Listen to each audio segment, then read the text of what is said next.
आज का हमारा टॉपिक है प्लेटो। तो जैसे मैं तुम्हें बताया कि हमारे मेजर क्या है जो हम एंशियंट में पढ़ेंगे, it is Socrates, Plato and Aristotle. ये तीन है। सॉक्रेट्स का हम एज सच कुछ सेपरेट नहीं पढ़ते हैं ज़्यादा, क्योंकि सॉक्रेट्स का सिर्फ जो प्लेटो ने यूज़ किया है वो हमारे लिए सबसे ज़्यादा इम्पोर्टेंट है। ठीक है, तो ये सब हुआ क्यों? देखो, सबसे पहले मैंने तुम्हें एक चीज़ बताई थी कि क्या था कि पहले सिटी स्टेट थे। तो सबसे इम्पोर्टेंट सिटी स्टेट था, दैट इज़ एथेंस। ठीक है, ethane was this important state. अब एथेन के साथ वहाँ पर आसपास एक और था, स्पार्टा। स्पार्टा 300 मूवी देखी है? नहीं, मैं एक, मूवीज नहीं हाँ, देखती। एक मूवी है 300 करके, ओके। वो स्पार्टास के ऊपर है। स्पार्टा जो था ना ये जगह, हम्म। उसके वॉरियर्स के ऊपर है ये मूवी। ओके। तो जब तुम ये मूवी देखोगी तो तुम्हें ये पता चलेगा कि ये स्पार्टा ना अटैक कर देता है एथेंस पे। ओके। अब ये जब अटैक कर देता है एथेंस पे, तो यहाँ एथेंस हार जाता है। हम्म। जब ये हार जाता है और यहाँ पे होता है प्लेटो। हम्म।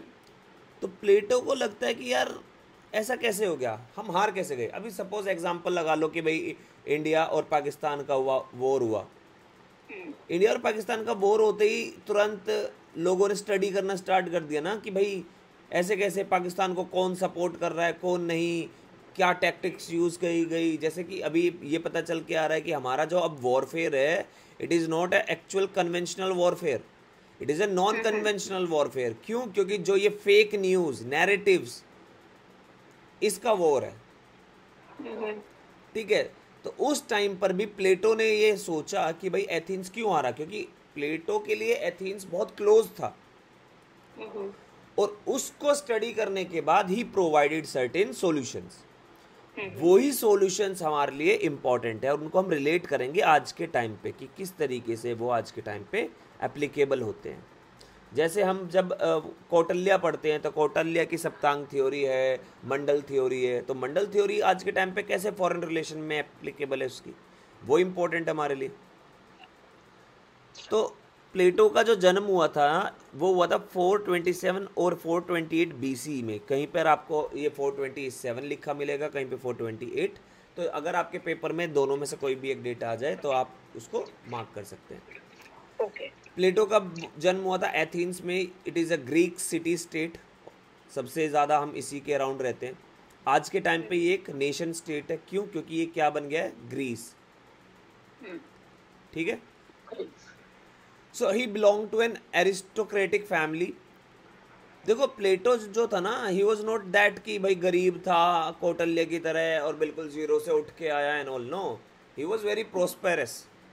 तभी उसको सोच, देखो एक चीज मैं बताऊं, जितने भी आइडियलिस्टिक थिंकर होंगे ना, ये वो लोग होंगे ज्यादातर कि जिनका बैकग्राउंड सेट होगा थोड़ा बहुत, क्योंकि तभी इनको सोचने समझने की बुद्धि मिलती है। एग्जैक्टली, वरना ये अपने सर्वाइवल पे वरना ही ये सर्वाइवल फोकस पे रहते, रहेंगे। सोचने का ज्यादा टाइम मिलता नहीं है इन्हें। ठीक है, और ये कहा जाता है कि प्लेटो का जो रियल नेम है इट वाज एरिस्टोकल्स। ओ। लेकिन ये ज़्यादा मतलब ज़्यादा डिबेटेड वाली चीज़ें हैं और ना ही इनसे क्वेश्चन आएंगे। ठीक है, तो इतना हमारे लिए इंपॉर्टेंट भी नहीं है। I think I should move to the direct factual data. ये मैं तुम्हें story, you are not a college student कि मैं पढ़ा रहा हूँ पहली बार तो तुम्हें इतना होना चाहिए, बट हम डायरेक्टली जो एग्जाम पॉइंट ऑफ व्यू से है वो सीधा सीधा उनकी बातें करते हैं। ठीक है, तो यहाँ पे क्या होता है कि प्लेटो ना, ये इंपॉर्टेंट है, एक लाइब्रेरी फाउंड करता है, नाम है यहाँ पर इन 387 बीसी के अंदर प्लेटो फाउंडेड एकेडमी, जिसको हम क्या कहते हैं, लाइब्रेरी। कहाँ पर? एथेंस में। तो आपसे पूछ लेगा कि ये लाइब्रेरी किसने फाउंड की थी, या फिर स्टेटमेंट बेस्ड क्वेश्चन आ जाएगा, तो याद रखना इन 399 बीसी सॉक्रेट्स बेसिकली जो प्लेटो के क्या थे, मेंटोर थे। और वो बहुत इंपॉर्टेंट है क्योंकि प्लेटो ने इनसे डायलेक्टिक मेथड अडॉप्ट किया था। What is dialectic? पढ़ा है बट मतलब इसे मतलब नहीं पता। ओके, चलो पढ़ा मैं है बता दूंगा। किया। ठीक है, एंड क्या होता है कि सॉक्रेट्स को ना स्टेट एग्जीक्यूट कर देता है, मतलब फांसी चढ़ा देता है। तो उसके बाद प्लेटो जो है वो काफ़ी क्रिटिकल हो जाता है, किसके लिए? डेमोक्रेसी के लिए, कि ये डेमोक्रेसी हर किसी के, या डेमोक्रेसी जैसे आप देखो ना, विंस्टन चर्चिल ने कहा था कि democracy is the worst form of governance. तो उसी तरीके से प्लेटो भी यहाँ पे बहुत क्रिटिकल हो जाता है इस चीज़ को लेकर कि ये डेमोक्रेसी के थ्रू जो डिसीजन आप ले रहे हैं तो ये तो गलत है। आप किसी भी व्यक्ति को, ऐसे व्यक्ति को लाके बैठा सकते हैं जो पूरे की पूरी सोसाइटी को क्या कर सकता है? बर्बाद कर सकता है। अब क्या होता है कि फॉर एग्जाम्पल आपने एक बुक पब्लिश की, गवर्नमेंट क्या कर देगी? उसको बैन कर देगी। ठीक है, आपने कोई मूवी बनाई, गवर्नमेंट उसको बैन कर देगी। दैट मीन्स गवर्नमेंट डिसीजन ले रही है। तो उसी तरीके से सोक्रेट्स ने जैसे ही स्टेट को क्रिटिसाइज करा, वैसे ही वो सोक्रेट के अगेंस्ट हो गए, and then after some time उनको एग्जीक्यूट कर दिया गया। ठीक है, अब असली मुद्दा स्टार्ट कहाँ से होता है? कहाँ से ये सारी उपज आती है? ये स्टार्ट होता है कि जैसे ही एथेंस का वॉर होता है, किसके साथ? स्पार्टास के साथ। ठीक है, वहां पर ये हार जाते हैं, और वॉर का नाम था क्या? Peloponnesian war. हाँ, इस वॉर में एथेंस हार जाता है, जिसके बाद this experience motivated his quest to establish an ideal state with the rule of the philosopher king as the solution. तो यहां पर क्या होता है? इसके बाद ही स्टार्टेड थिंकिंग कि what are the problems and what is the solution.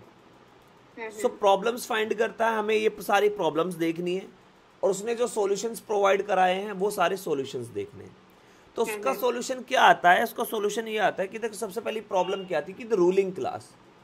उसने बोला प्रॉब्लम ही रूलिंग क्लास है, और इस रूलिंग क्लास को चेंज करना पड़ेगा किससे? फिलोसोफर किंग से। Either you should teach the philosophy to the rulers, और you should make the king who knows the philosophy, and that king will be known as the philosopher king.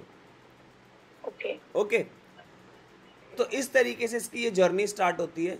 Plato's philosophical idea was substantial, shaped by prevailing intellectual climate of his time and the teachings of notable thinkers such as Pythagoras, Parmenides, Heraclitus and most significantly Socrates. तो क्या होता है कि देखो, आपको political science समझने के लिए, even the political thoughts and thinking को समझने के लिए, या कोई भी थ्योरी डेवलप हुई है, उसके लिए आपको दो चीजें समझनी पड़ेगी। It is time and space. पूरा पॉलिटिकल साइंस इस पर डिपेंड करता है।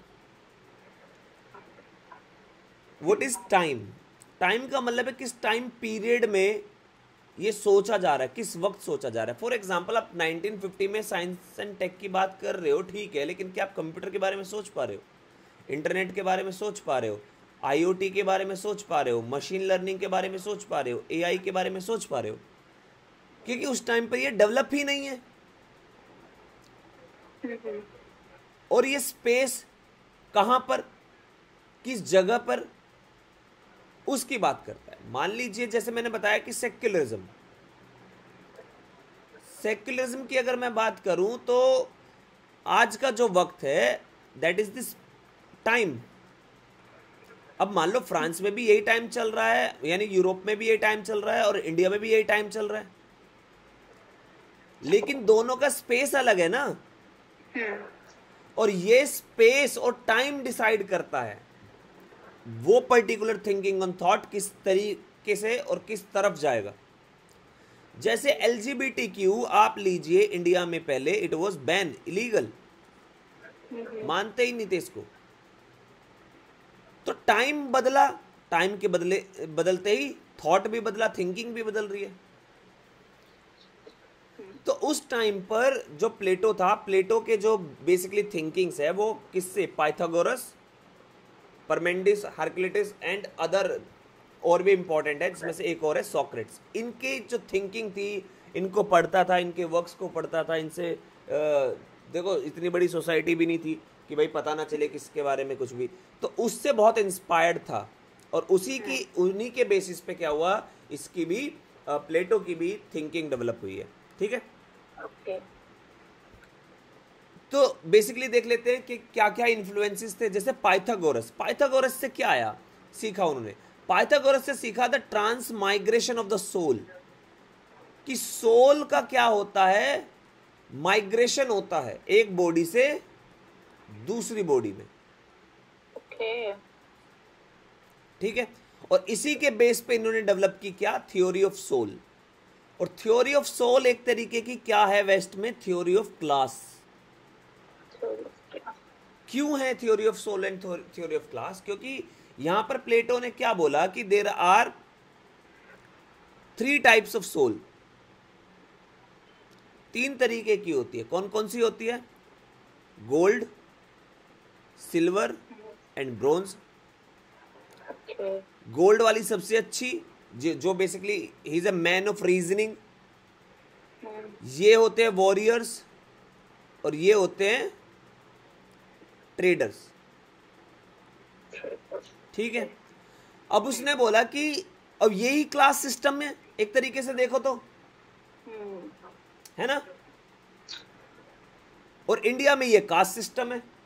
हाँ हाँ, अच्छा हाँ, देखा जाए तो सही कह रहे हो, कास्ट सिस्टम है और वहाँ पे डिफरेंट हो गया। ओके, वही पिरामिड है, वही पिरामिड है, एक्सेप्ट कहने का मतलब ये है कि जो अच्छे और बड़े थिंकर है ना, क्रिटिकल थिंकर है, इसके बाद में जब मॉडर्न थिंकर आए ना, वो मेरा पर्सनल बिलीफ है, दे आर नॉट द काम और progressive thinkers, they are the reactive thinkers, they are not the active thinkers, कि अरे ये हो रहा है वो हो रहा है। क्योंकि देखो, you can't eliminate class system, you can't eliminate caste system, आप कर ही नहीं सकते। पहले सोसाइटी रिलीजन के बेस पे बटेगी, फिर कास्ट के बेस पे बटेगी, फिर सब कास्ट के बेस पे बटेगी, क्योंकि it is by nature a human is born with that thinking.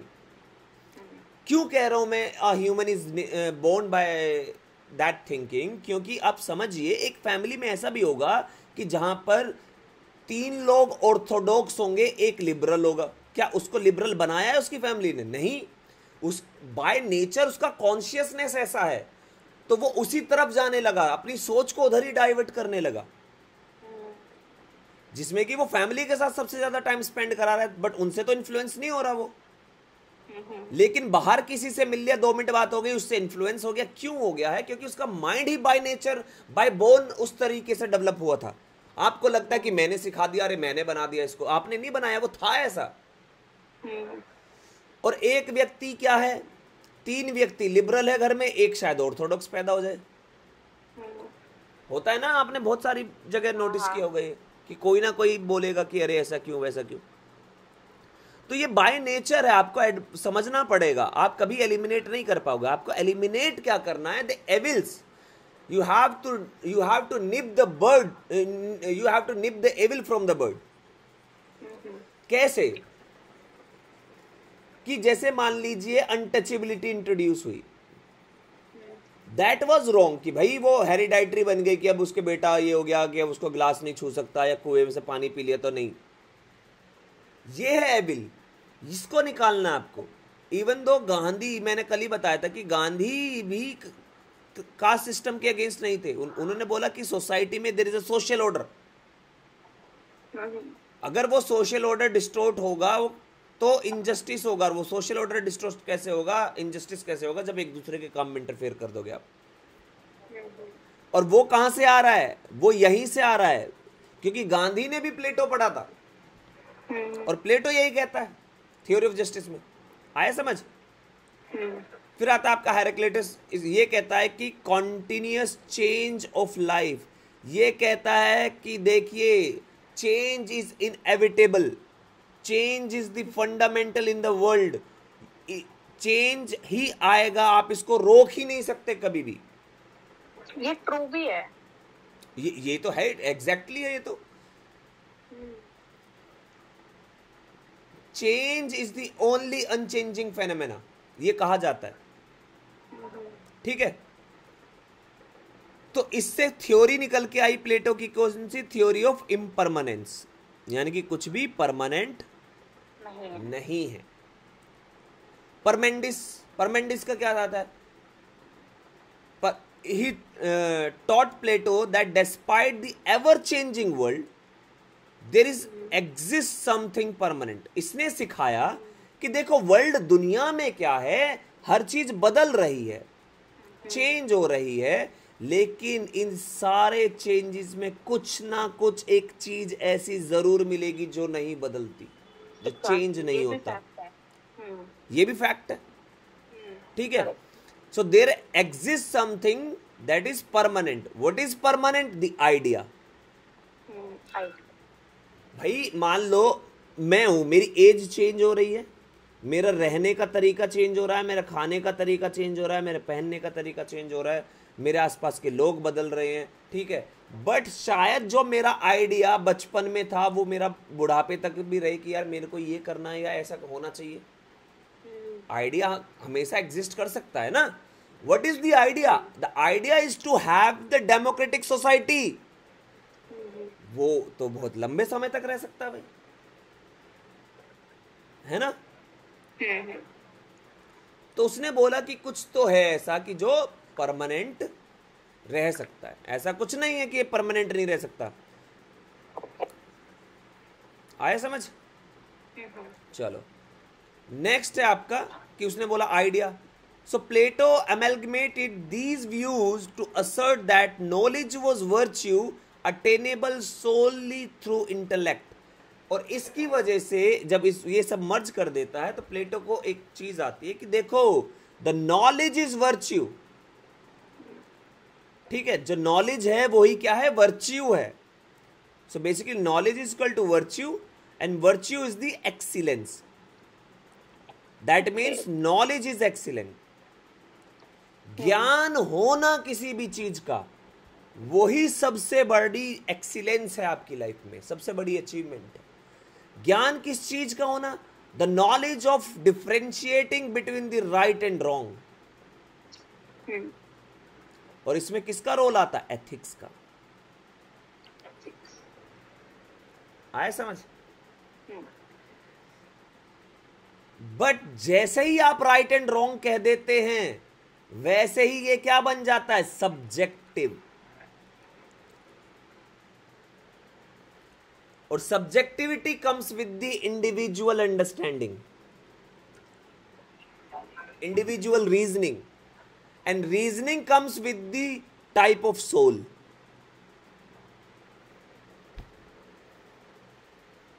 आ रहा है समझ? हाँ जी. तो ये आपको समझना पड़ेगा कि देखो हर चीज इंटरलिंक्ड है और आपको कैसे लिंक करना है. क्योंकि देयर आर टू थिंग्स. एक होता है ट्रू एंड फॉल्स, एक होता है राइट एंड रॉन्ग. ठीक है. ट्रू एंड फॉल्स क्या होता है? ऑब्जेक्टिव होता है. जो मेरे लिए ट्रू वो दुनिया के लिए ट्रू, जो मेरे लिए फॉल्स वो सबके लिए फॉल्स.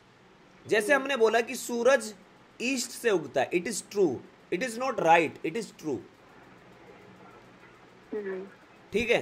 क्योंकि ये सबके लिए ट्रू है, साइंटिफिक है. व्हेन आई एम सेइंग कि भैया समझिए अगर हम चाइना यूएसए के साथ ट्रेड कर ले और रशिया को डिच कर दे तो हमारे लिए अच्छा होगा, यानी कि हमारे लिए राइट होगा. तो ये किसी के लिए राइट है, किसी के लिए क्या है? रॉन्ग है. है ना भाई. चाइल्ड मैरिज हर किसी के लिए रॉन्ग है. राजस्थान में आज भी प्रैक्टिस है, उनके लिए राइट है. बिकॉज उनके एथिक्स मॉरल्स अलग है, उनका कल्चर अलग है. आज भी मेला लगता है ना. तो ये बहुत सब्जेक्टिविटी आ जाती है फिर यहाँ पे. तो इन दोनों में ये अंतर है जो आपको समझना पड़ेगा कि ठीक है. Now what's next? नेक्स्ट आता है आपका सोक्रेट्स. सोक्रेट्स को कहा जाता है वाइजेस्ट मैन ऑन अर्थ. दुनिया में अगर कोई सबसे वाइज था इट वाज सोक्रेट्स. सोक्रेट्स से क्या अडॉप्ट किया उन्होंने? Dialectics. What is the dialectics? Di का मतलब दो, तर्क वितर्क जिसे हम कहते हैं. यानी कि एक व्यक्ति थीसिस देगा, आर्ग्यूमेंट देगा, दूसरा व्यक्ति एंटीथीसिस दे रहा है यानी कि उसका काउंटर आर्ग्यूमेंट दे रहा है. जैसे मैंने बोला कि अभी अगर आप अमेरिका के साथ रिश्ते अच्छे कर ले तो हमारे लिए बढ़िया है, दूसरा बोलेगा नहीं नहीं अमेरिका पे कैसे रिलाई कर ले भैया, वो तो कभी हमारे साथ रहा ही नहीं, हमें सपोर्ट ही नहीं करा, हमारा जो एकदम सेम कांस्टेंट फेज में फ्रेंडशिप रही है वो रशिया के साथ रही है, तो वो क्या हो गया, एंटीथीसिस। और इन दोनों के बाद जब एक अच्छा फाइनल कंक्लूजन निकल के आएगा, दैट इज सिंथेसिस। ठीक है। और इसी में कहा गया जब आप कार्ल मार्क्स को पढ़ेंगे वहां पर भी ये चीज पढ़ोगे, वहां पर ये कहा गया कि जो सोसाइटी का एवोल्यूशन है ना वो क्या है, जैसे मैंने बताया पहले प्रिमिटिव कम्युनिज्म, फिर फ्यूडलिज्म, फिर कैपिटलिज्म, फिर सोशलिज्म, फिर कम्युनिज्म, राइट। तो यहां पे प्रिमिटिव कम्युनिज्म क्या है, थीसिस है। फ्यूडलिज्म क्या है, एंटीथीसिस है। और कैपिटलिज्म क्या आया, सिंथेसिस।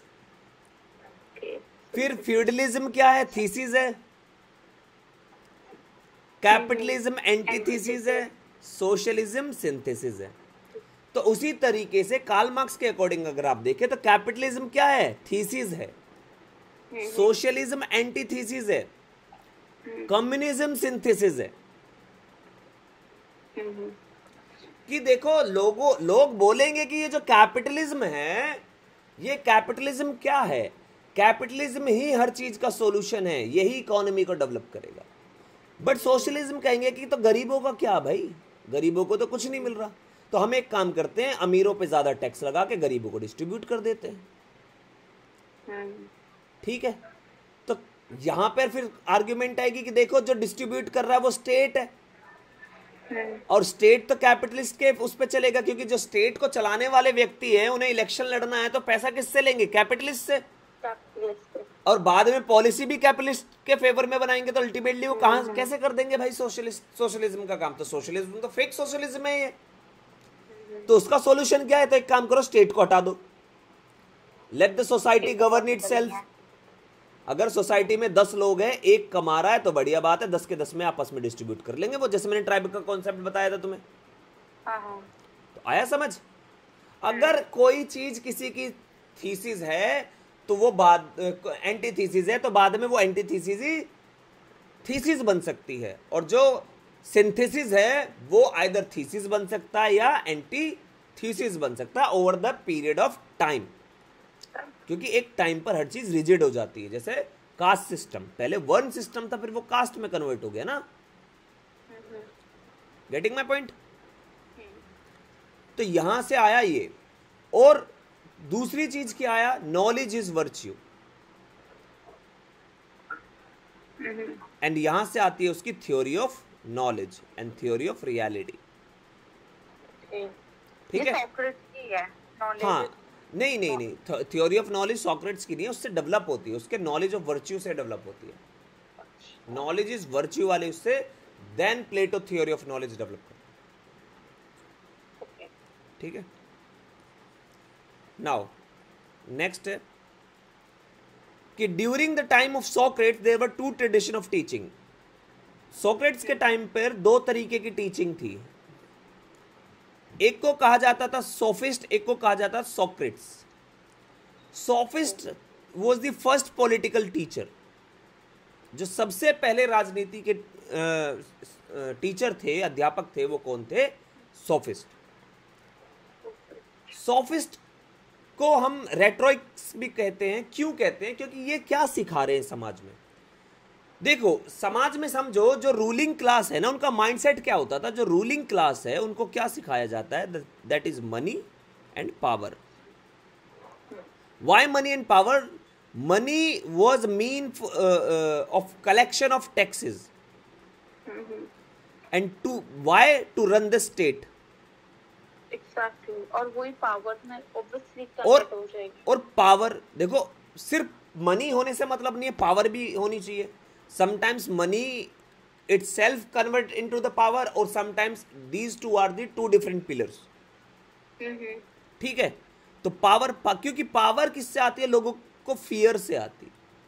जितना ज्यादा डर, जैसे मैं थ्योरी ऑफ एक्सेप्टेंस बताया था, तो जितना ज्यादा डर उतना ज्यादा एक्सेप्टेंस, एंड उतना ज्यादा अथॉरिटी, दैट मीन्स वो उसके पास पावर एक तरीके की. ठीक है।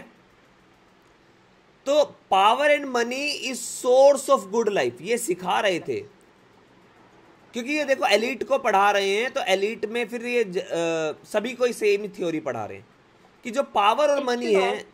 हैं? पॉलिटिकल फादर वैसे प्लेटो को बोलते हैं, सोक्रेट को बोलते हैं पॉलिटिकल फादर। देखो जो फादर ऑफ फिलॉसफी है वो कौन है? सोक्रेट्स। ओके। जो फादर ऑफ पॉलिटिकल फिलॉसफी है, समझो, पहला है फिलॉसफी, दूसरा है पॉलिटिकल फिलॉसफी, वो प्लेटो है, और तीसरा आता है फादर ऑफ पॉलिटिकल साइंस, वो एरिस्टोटल है। क्योंकि देखो देखो डेवलप हो रही है ना, पहले फिलॉसफी डेवलप हो रही है, फिर पॉलिटिकल फिलॉसफी डेवलप हो रही है, क्योंकि सोक्रेट्स जो थ्योरी दे रहा है वो बेसिकली फिलॉसफी है। वो ज्यादातर क्योंकि उसके टाइम पे वॉर वगैरह वाली चीज में नहीं पढ़ा वो, ठीक है, तो वो उसको उस तरीके से नहीं देख रहा। लेकिन प्लेटो के टाइम पे तो वॉर हो गया ना, हाँ। तो वो पॉलिटिकल स्टेट को देख रहा है, उसमें अपनी फिलॉसफीज को दे रहा है। बट इसको थोड़ा सा साइंटिफिक में कन्वर्ट किया किसने? एरिस्टोटल ने, तो वो पॉलिटिकल साइंस में कन्वर्ट हो गया। ठीक है, बन गया। हाँ। तो उन्होंने बोला कि power and money is a good source of good life. अगर आज आप देखो तो हम एक तरीके से सोफिस्ट को क्या बोल सकते हैं? रियलिस्टिक बोल सकते हैं। क्यों? क्योंकि उन्होंने बोला देखो power is necessary for the survival for the fittest. Power कहां से आती है? सर्वाइवल ऑफ फिटेस्ट के कॉन्सेप्ट से। भाई समाज में जो सबसे ज्यादा शक्तिशाली है वही तो सरवाइव कर सकता है। भाई लायन अगर वीक होगा तो लायन का शिकार हो जाएगा, है नहीं है? सही बात है भाई। बाकी सबका इसलिए हो पाता है क्योंकि वो लायन से पावरफुल नहीं है। तो हमेशा पावर जो है वो सर्वाइवल का एक बहुत बड़ा मीन है। गरीबों के पास पावर नहीं है, वो नहीं जा पाते, वो जस्टिस नहीं पाते। और इसी को क्या बोला कि it is a realism. Power is a realism, and ये क्या है? मेटीरियलिस्टिक है। जो भी रियलिस्टिक होगा वो मेटीरियलिस्टिक तो होगा भाई, है ना? बट सोक्रेट्स क्या सिखा रहा है यहाँ पे? सोक्रेट कह रहा है ट्रुथ, जो सच्चाई है वही न्याय है एक तरीके से। वो ट्रुथ और न्याय की बात करता है, सच्चाई और न्याय की बात करता है समाज के अंदर। तो उसने बोला कि power and money are limited goods. ये लिमिटेड है, हर किसी को नहीं मिल सकता। अगर समाज में 10 लोग हैं, 10 में से कोई एक पावरफुल है तो ही तो 9 इसकी बात मानेंगे, लेकिन 10 के पास सेम पावर हो जाएगी तो मतलब ही क्या बनता है फिर उस चीज का? कॉन्फ्लिक्ट हो जाएगा। कॉन्फ्लिक्ट भी नहीं आ सकता भाई इतना ज्यादा। वो उसको तो हटा दो, वो कॉन्फ्लिक्ट फिर नेचुरल स्टेट पे ले आओ जब किसी के पास पावर नहीं है। देखो किसी के पास पावर नहीं है तो भी सेम कॉन्फ्लिक्ट होगा, सबके पास सेम पावर है तो भी सेम कॉन्फ्लिक्ट होगा। भाई मान लो किसी को मैंने तलवार नहीं दी, 2 व्यक्ति को लड़ने भेज दिया तो भी वो सेम तरीके से लड़ रहे होंगे। दोनों को मैंने तलवार दे दी तब भी सेम ही तरीके से लड़ेंगे, मतलब एट द एंड दोनों एक दूसरे को मारना चाहेंगे। तो वो तो मतलब ही नहीं है। लेकिन अगर मैं बोल दूं एक को ही दूं मैं तलवार, तब तो दूसरे का मरना तय है। जीतेगा वही जिसके पास तलवार होगी, चाहे वो एक दूसरे से छीन ले, चाहे, है ना? तो इसने बोला कि power and money are the limited good, it will create conflict. ठीक है, क्यों? क्योंकि लिमिटेड होगा तो फिर भाई कॉन्फ्लिक्ट होगा, क्योंकि हर कोई उसी के पीछे भागेगा पाने के लिए।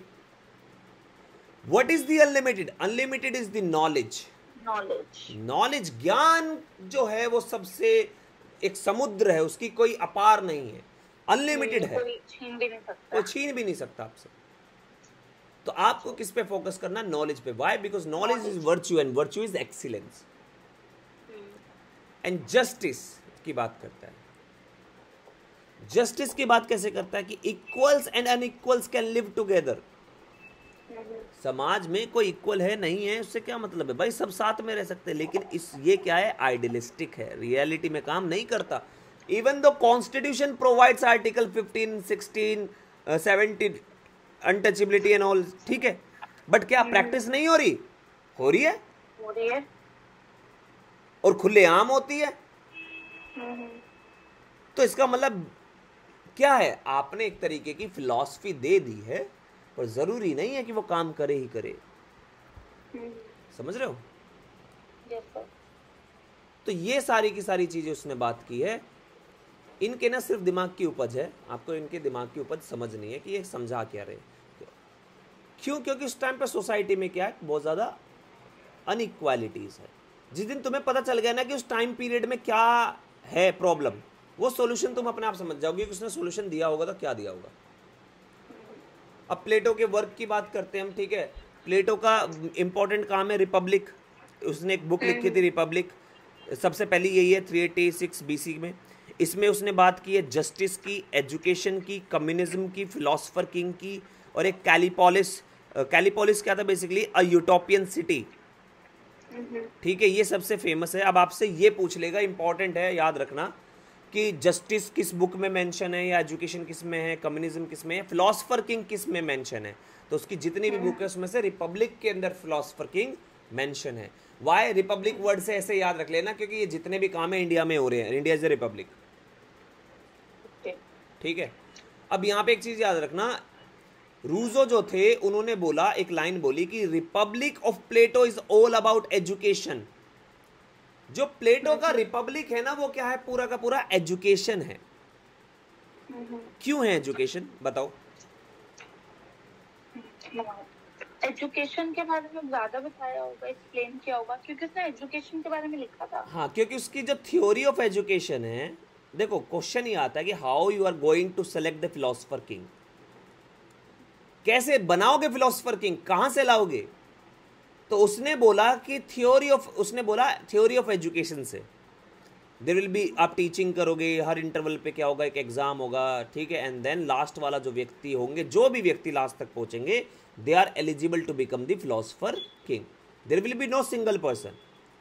जैसे कि ये बोल दे कि भैया इलेक्शन लड़ने के लिए मिनिमम एलिजिबिलिटी क्या है, बोल दे कि भाई पीएचडी होनी चाहिए, तो जिस जिस के पास भी पीएचडी होगी भाई वो सब इलेक्शन लड़ सकता है। तो वैसे ही जो जो व्यक्ति इस लास्ट स्टेज तक पहुंच जाएगा, वो सभी फिलोसफर किंग बनने के लिए अब काबिल है। तो ये जो ये फिलोसफर किंग ही क्या होगा, रिपब्लिक होगा एक तरीके से, क्योंकि यही तो जाएगा आपस जनता में से ही। तो इसलिए उसने बोला कि the Republic of Plato is all about education, and Plato was critic of democracy. Why? Because उनका यह मानना है कि anyone can become ruler without knowledge of philosophy, ठीक है। डेमोक्रेसी में क्या, अब इमेजिन करो, जैसे कि हमने देखा कि बिहार में, आपने देखा कि बिहार में राबड़ी देवी बन गई भाई चीफ मिनिस्टर। उसको कुछ नहीं पता भाई, ना अर्थव्यवस्था के बारे में पता, ना किसी चीज के बारे में पता। क्यों? क्योंकि हमने क्या बोल दिया, हमने बोल दिया कोई भी व्यक्ति 25 से ऊपर का होगा तो वो एमएलए बन सकता है, तो सीएम बन सकता है, और एमपी बन सकता है तो पीएम बन सकता है। हाँ, और डेमोक्रेसी का भी साथ हुआ है, पीपल ने वोट किया उनको। और डेमोक्रेसी में ये है कि आप समझो कि डेमोक्रेसी में आपने राइट तो दे दिया, बट जब आप वोट कर रहे, देखो ये कॉन्सेप्ट जब स्टार्ट हुए ना, आप इनको सालों साल नहीं घिस सकते। I believe democracy is also, देखो आई डू नॉट बिलीव कि democracy is a worst form of governance. I believe कि democracy based on universal adult suffrage is a worst form of governance. Democracy based on limited suffrage is the best. आप बोलेंगे कि नहीं ऐसा क्यों, हमें right होना चाहिए, ब्ला ब्ला ब्ला। व्हाट आई बिलीव, इलेक्शन लड़ने का राइट सबको होना चाहिए, लेकिन वोट देने का अधिकार सिर्फ लिमिटेड लोगों के पास होना चाहिए। क्यों? क्योंकि देखो आज के टाइम में जैसे वर्ल्ड ग्लोबलाइज्ड हो गया है, बहुत सारी चीजें हो गई हैं, लोगों को नहीं पता बहुत सारी चीजें। जब तक वो इकोनॉमी नहीं समझेंगे, उन्हें क्या पता कि भैया डोनाल्ड ट्रंप कर क्या रहा है इंडिया के साथ, या इंडिया ऐसे फैसले ले क्यों रहा है। समझ रहे हो? एक गलत फैसला और पूरी की पूरी सिविलाइजेशन, पूरी की पूरी कंट्री तबाह। आप एग्जांपल ले लो बांग्लादेश का, है ना। तो ये सारे के सारे क्या हैं, ये रीजंस हैं, और इसीलिए वो इसके अगेंस्ट था कि कोई भी बन सकता है अपने पर्सनल गेन के लिए। आपने देखा होगा बहुत सारे पॉलिटिशियन जो फैमिली को प्रमोट करने के लिए या फिर खुद का बस अपना जेब भरने के लिए, है ना, तो वो एस्पिरेशंस की बात आती है। तो ये सारी की सारी चीजें। नाउ सेकंड बुक है उसकी द स्टेट्समैन। स्टेटमेंट में उसने democracy and rule of law की बात की है। देन उसका आता है द लॉज। इसके अंदर थोड़ा सा उसने अपने आप को इंप्रूव किया था, and he is moving away from the philosopher king to the rule of law. यहां पर वो फिलोसफर किंग से रूल ऑफ लॉ की तरफ चला गया। पहले क्या कह रहा था, जो फिलोसफर किंग जो भी कह रहा है वो ही लॉ है, बट इसकी क्या गारंटी है कि वो कभी करप्ट नहीं हो सकता? वो भी हो सकता है, that because ultimate a human by nature is corrupt. ठीक है, तो अल फराबी है एक, उसने समरी लिखी थी प्लेटो की जो लॉ है इसके ऊपर। ठीक है, तो आपसे पूछ लेगा who wrote the summary of Plato's law, तो इट वाज अल फराबी। ठीक है, एंड एक चीज और याद रखना, प्लेटो वाज द फर्स्ट फेमिनिस्ट। ठीक है, उसको कंसिडर बहुत सारे लोग नहीं करते, but actually he was the first feminist, because everyone have the different definition of the feminism. क्योंकि आपको समझ में आएगा आगे जाके कि प्लेटो ने कभी ये नहीं बोला फिलोसफर किंग सिर्फ मैन होना चाहिए, उसने बोला female could also philosopher queen. जब उसने ये बात कह दी तो भैया वो एडवोकेट कर रहा है ना वुमेन को। हाँ, और उसने बोला कि चाइल्ड, बच्चे का जो पालन पोषण है उसका एक्चुअल गार्जियन है वो स्टेट होना चाहिए। आपने बच्चा पैदा किया, स्टेट को दे दो, स्टेट पे छोड़ दो। क्यों छोड़ दो? क्योंकि अगर ये महिला बच्चे की देखभाल में लग जाएगी तो स्टेट को चलाने में क्या, कब ध्यान देगी भाई, कब सीखेगी? इनडायरेक्टली किया है मतलब, समझ रहे हो ना? हाँ जी। तो इसी तरीके से मैरिज का भी कॉन्सेप्ट आएगा। मैरिज के कॉन्सेप्ट में इसने बोला है कि everyone should not have the right to marriage, state should control the marriage. क्योंकि मैरिज से क्या होगा कि वो डिपेंड करेगा कि कैसा बच्चा पैदा होगा भाई। सिविलाइजेशन, समझ रहे हो? आगे समझोगे तुम धीरे धीरे थोड़ा थोड़ा कि कैसे कैसे उसने क्या क्या चीजें बोली है, बट उसने बोला बहुत कुछ है। और पता क्या है, मेरे को यही दिक्कत है कि सिलेबस मेरी वैसे तो सिलेबस खत्म करने पाऊँ मैं आराम से 4-5 महीने में सिलेबस खत्म हो जाएगा, बट जिस तरीके से मैं पढ़ाता हूँ ना उस तरीके से सिलेबस बहुत लेंदी हो जाता है। और ये सच में मेरा बहुत बड़ा डिमेरिट है, मैं बहुत लंबा खींच देता हूँ सिलेबस को, क्योंकि मेरे को नहीं आता कि ये बस सिर्फ सिलेबस खत्म करने के चक्कर में फालतू में कुछ भी बस ये करता हुआ चलूँ, लेकिन सामने वाला जो सब्जेक्ट समझने आया, जिस चीज़ के लिए आया, उसको वो कोर मिले ही ना। तो प्लेटो का मेथोडोलॉजी क्या थी? It was dialectics. ठीक है, वो फोकस करता था what ought to be rather than what it is. What it is basically scientific, and what ought to be it is basically idealistic. हाँ, एक तरह से duty, like it's your duty. वो दिमाग की उपज थी भाई, वो पढ़ा रहता था। अगर मैं आज बोलूं कि भाई तुम डेली सिर्फ 1 घंटा पढ़ लो और 6 महीने तक लगातार पढ़ लो, तो मैं पक्का बोल रहा हूं तुम्हारे 100% आ जाएंगे। ठीक है, ये मैं बोल रहा हूं कि ऐसा हो जाएगा, what ought to be. But यहां पे मैं बहुत सारी चीजें कंसिडर नहीं कर रहा हूं कि बीच में शायद तुम बीमार हो जाओ, क्या तुम्हें 1 घंटे से तुम्हारा लर्निंग पेस स्लो है या फास्ट है। जिसका फास्ट होगा वही तो पढ़ लेगा, स्लो वाले को तो ज्यादा टाइम चाहिए। ठीक है, तो वो देयर आर वेरियस थिंग, जहां पे बैठ के पढ़ रहा है कि वहां पे डिस्टरबेंस है या नहीं है। अब ऐसे तो नहीं पढ़ने बैठा 20 बार तो मम्मी ने बुला दिया कि चाय बना लो। तो ये सारे फैक्टर्स जो हैं वो भी तो मैटर करते हैं, एंड वही साइंटिफिक स्टडी में आते हैं कि क्या है एक्चुअली, है ना। तो the theory of philosopher king या क्वीन की बात करते हैं, तो ये क्या था बेसिकली, रूल ऑफ वन। ये कहता था there should be a rule of one. ये एक तरीके की मोनार्की थी, बट मोनार्की हम इसलिए नहीं कह सकते इसको, एग्जैक्टली मोनार्की इसलिए नहीं कह सकते क्योंकि मोनार्की में क्या होता है, हेरिडाइटरी होता है, राजा का बेटा राजा बनता है। हाँ बट हाँ ये हेरिडाइटरी नहीं था। कोई भी ओके व्यक्ति फिलोसफर किंग बन सकता था। आगे हम पढ़ेंगे कैसे बन सकता था। मैंने कि रूल ऑफ वन किसका, फिलोसफर किंग का। बट ये फिलोसफर किंग क्या होगा, हेरिडाइटरी नहीं होगा। अब ये नहीं कि फिलोसफर किंग बन गया कल को इसका बेटा वापस बन जाएगा, नहीं बन सकता। वापस से उन्हीं उसी स्टेज से आना पड़ेगा। जैसे नरेंद्र मोदी का बेटा बन जाए कि भैया अब मैं प्राइम मिनिस्टर बनूंगा, हाँ आना हाँ तो भाई इलेक्शन से ही पड़ेगा फिर से, इवन दो तुम्हें बाप के नाम पे वोट मिल जाए, है ना। So ideal state of Plato was Republic. Ideal state जो था प्लेटो का वो क्या था, रिपब्लिक था, ना कि मोनार्की, है ना। रिपब्लिक ही तो है यार, हाँ हाँ वापिस जनता से कोई भी दोबारा से वो प्रोसेस फॉलो करके आके वापस बन सकता है फिलोसफर किंग, है ना। क्यों, क्योंकि उसने जो एक तरीके की मोनार्की स्टेब्लिश की, but that monarchy was not based on hereditary. आए समझ। यस नाउ एथेंस की बात करें हम, तो Athens defeated by Sparta because of corruption. जब उसने स्टडी की तो पता चला कि एथेन क्यों हारा, because of the corruption. Corruption corruption is a use of public office for private ends. Corruption क्या होता है कि पब्लिक ऑफिस को यानी कि गवर्नमेंट ऑफिस को आप अपने प्राइवेट पर्पज के लिए, प्राइवेट गेन के लिए यूज करना स्टार्ट कर दे। करप्शन कुड बी मॉनेटरी और कुड बी नॉन मॉनेटरी। मैंने एक ऑफिसर को बोला कि सर आप मेरा काम कर दीजिए, बदले में मैं आपका काम कर दूंगा।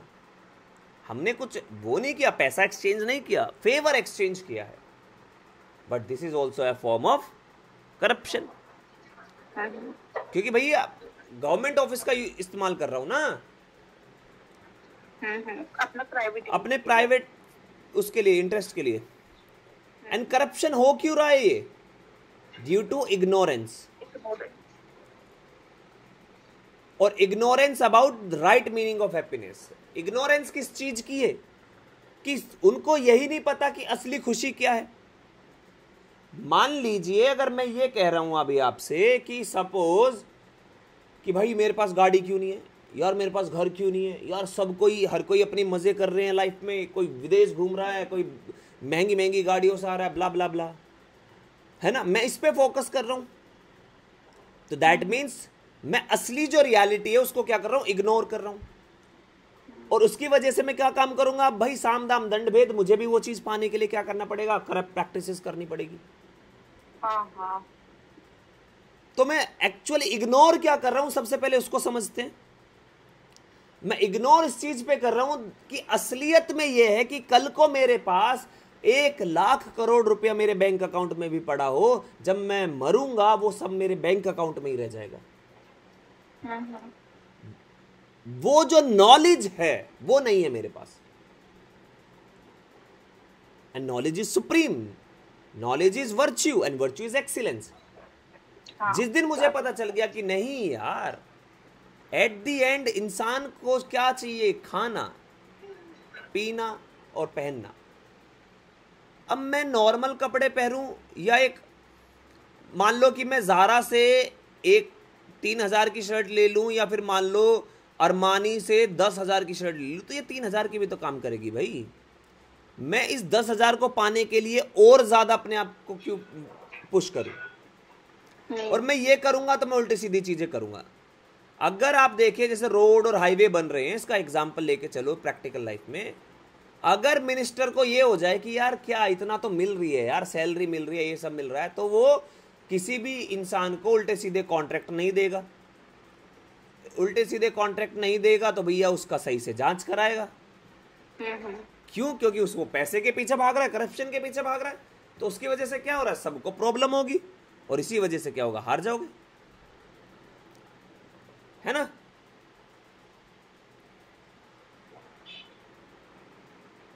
So city state should be ruled by philosopher king because he is knowledgeable. City state किसको रूल करना चाहिए, फिलोसफर किंग को। क्यों, क्योंकि उसके पास सारी नॉलेज है। And knowledge, theory of knowledge में आप पढ़ोगे, क्योंकि वो उसमें सिर्फ स्टडी है अच्छे बुरे की, हर चीज की, ठीक है। And knowledge of good and bad.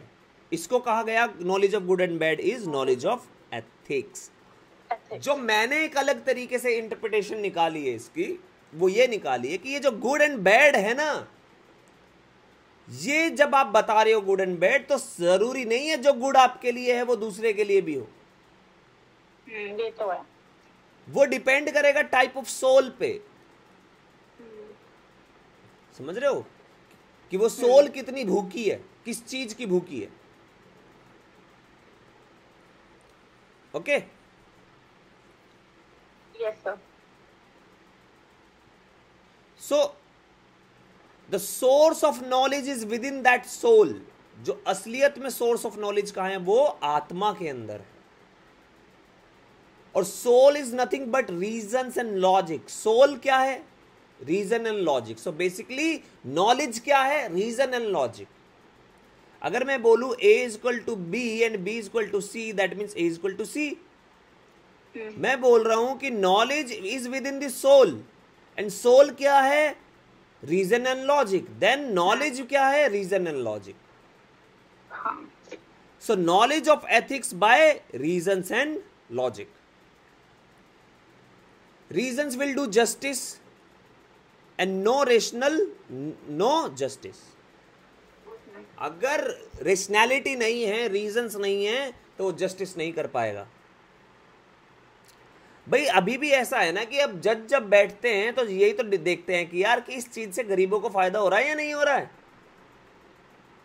अमीर तो अपनी बड़ी बड़ी गाड़ियों में घूम रहे हैं, पेट्रोल डीजल से पोल्यूशन कर रहे हैं, इतना ज्यादा पोल्यूशन हो रहा है, ठीक है। मर कौन रहा है? गरीब आदमी उस पोल्यूशन से। आप तो प्योरीफायर लगा के बैठ जाओगे यार। आपके पास तो इतना पैसा है कि प्राइवेट हॉस्पिटल चले जाओगे, महंगे महंगे कमरे बुक कर लोगे। गरीब आदमी कहाँ जाएगा भाई? तो ये ही तो नॉलेज है, और यही नॉलेज आपको क्या लेके आएगी? न्याय के पे लेके आएगी। आपको पता है कि भाई समाज में अनटचेबल्स के साथ गलत हुआ है, मतलब जिनको हम अनटचेबल्स कहते हैं थे उनके साथ गलत हुआ है, तो हम इन पे फोकस करेंगे ना भाई, इनको सबसे ज्यादा प्रोटेक्ट करेंगे, है ना। So in an ideal state only philosopher king, that is man of knowledge और रीजन और rationality basically, will do justice to create a situation of peace, harmony and excellence. समाज के अंदर सिर्फ फिलोसफर किंग ही पीस, हार्मनी एंड एक्सीलेंस लेके आ सकता है। क्योंकि उसने ये सब चीजें लड़ाई वगैरह देखी थी, दैट्स व्हाई उसने पीस, एक्सीलेंस, इन पे, हार्मनी पे, इस पे ज्यादा फोकस कर रहा है, इसी वजह से कर रहा है, ठीक है। जो देखा सोसाइटी में उस हिसाब से उसकी वगैरह है, उसकी same. Yes, justice is fulfilment of one's duty. Justice क्या है? Fulfilment of one's duty. एक व्यक्ति को जो ड्यूटी दी गई है वो अपने काम अच्छे से परफॉर्म करे, तो उसको क्या कहा गया है? जस्टिस। समाज में वही जस्टिस हो गया। जैसे जब सोल वाला आएगा, अभी सोल पढ़ना देखो, तो थ्योरी ऑफ सोल क्या कहती है? थ्योरी ऑफ सोल कहती है, उसकी नेक्स्ट थ्योरी है that theory of soul have two aspects. Human personality के क्या है? दो एस्पेक्ट है। कौन से दो एस्पेक्ट है? एक फिजिकल बॉडी है, एक spiritual, that is soul. Physical body जो है वो क्या होती रहती है? चेंज होती रहती है। ये किससे लिया है? हेराक्लिटस से। Change is the only unchanging phenomena, बताया था ना, कॉन्टिन्यूस चेंज होता है। लेकिन उसमें ये कहा गया था कि कुछ ऐसा है जो चेंज नहीं होता, परमानेंट रहता है, that is the soul. Idea soul से ही तो आएगा भाई। Soul, soul is the permanent, और ये किससे लिया? परमेंडिस से, ठीक है। अब क्या होता है कि देखो, once physical bodies and soul goes back to the kingdom of God. एक बार फिजिकल बॉडी डिस्ट्रॉय हो जाती है, तो जो ये सोल होती है, माइग्रेशन ऑफ सोल भी हम पढ़ते हैं, theory of migration soul of soul, वो सोल कहां चली जाती है? वापिस किंगडम ऑफ गॉड, भगवान के पास चली जाती है, ठीक है। एंड किंगडम ऑफ गॉड क्या है? It is a place of perfection. वहां पे हर चीज परफेक्ट है भाई। जैसे हम बोलते हैं कि बेस्ट कॉलेज में पढ़ रहा हूं मैं इंडिया के, बेस्ट फैकल्टीज के साथ, समझ रहे हो? Yes sir. अब उस बेस्ट कॉलेज से पढ़ के, बेस्ट फैकल्टी से पढ़ के आने के बाद कोई समाज के कल्याण के लिए काम करेगा, कोई खुद के कल्याण के लिए काम करेगा, वो बाद की बात है ना? So soul rest in kingdom of gods and looks at the perfect form of everything. वहां पे जाके रेस्ट करती है और हर चीज को देखती है, ऑब्जर्व करती है with in its perfect form. और ये क्या है? Theory of idea. इससे क्या होता है? उसको आइडिया लगता है कि करना क्या है भाई। ठीक है?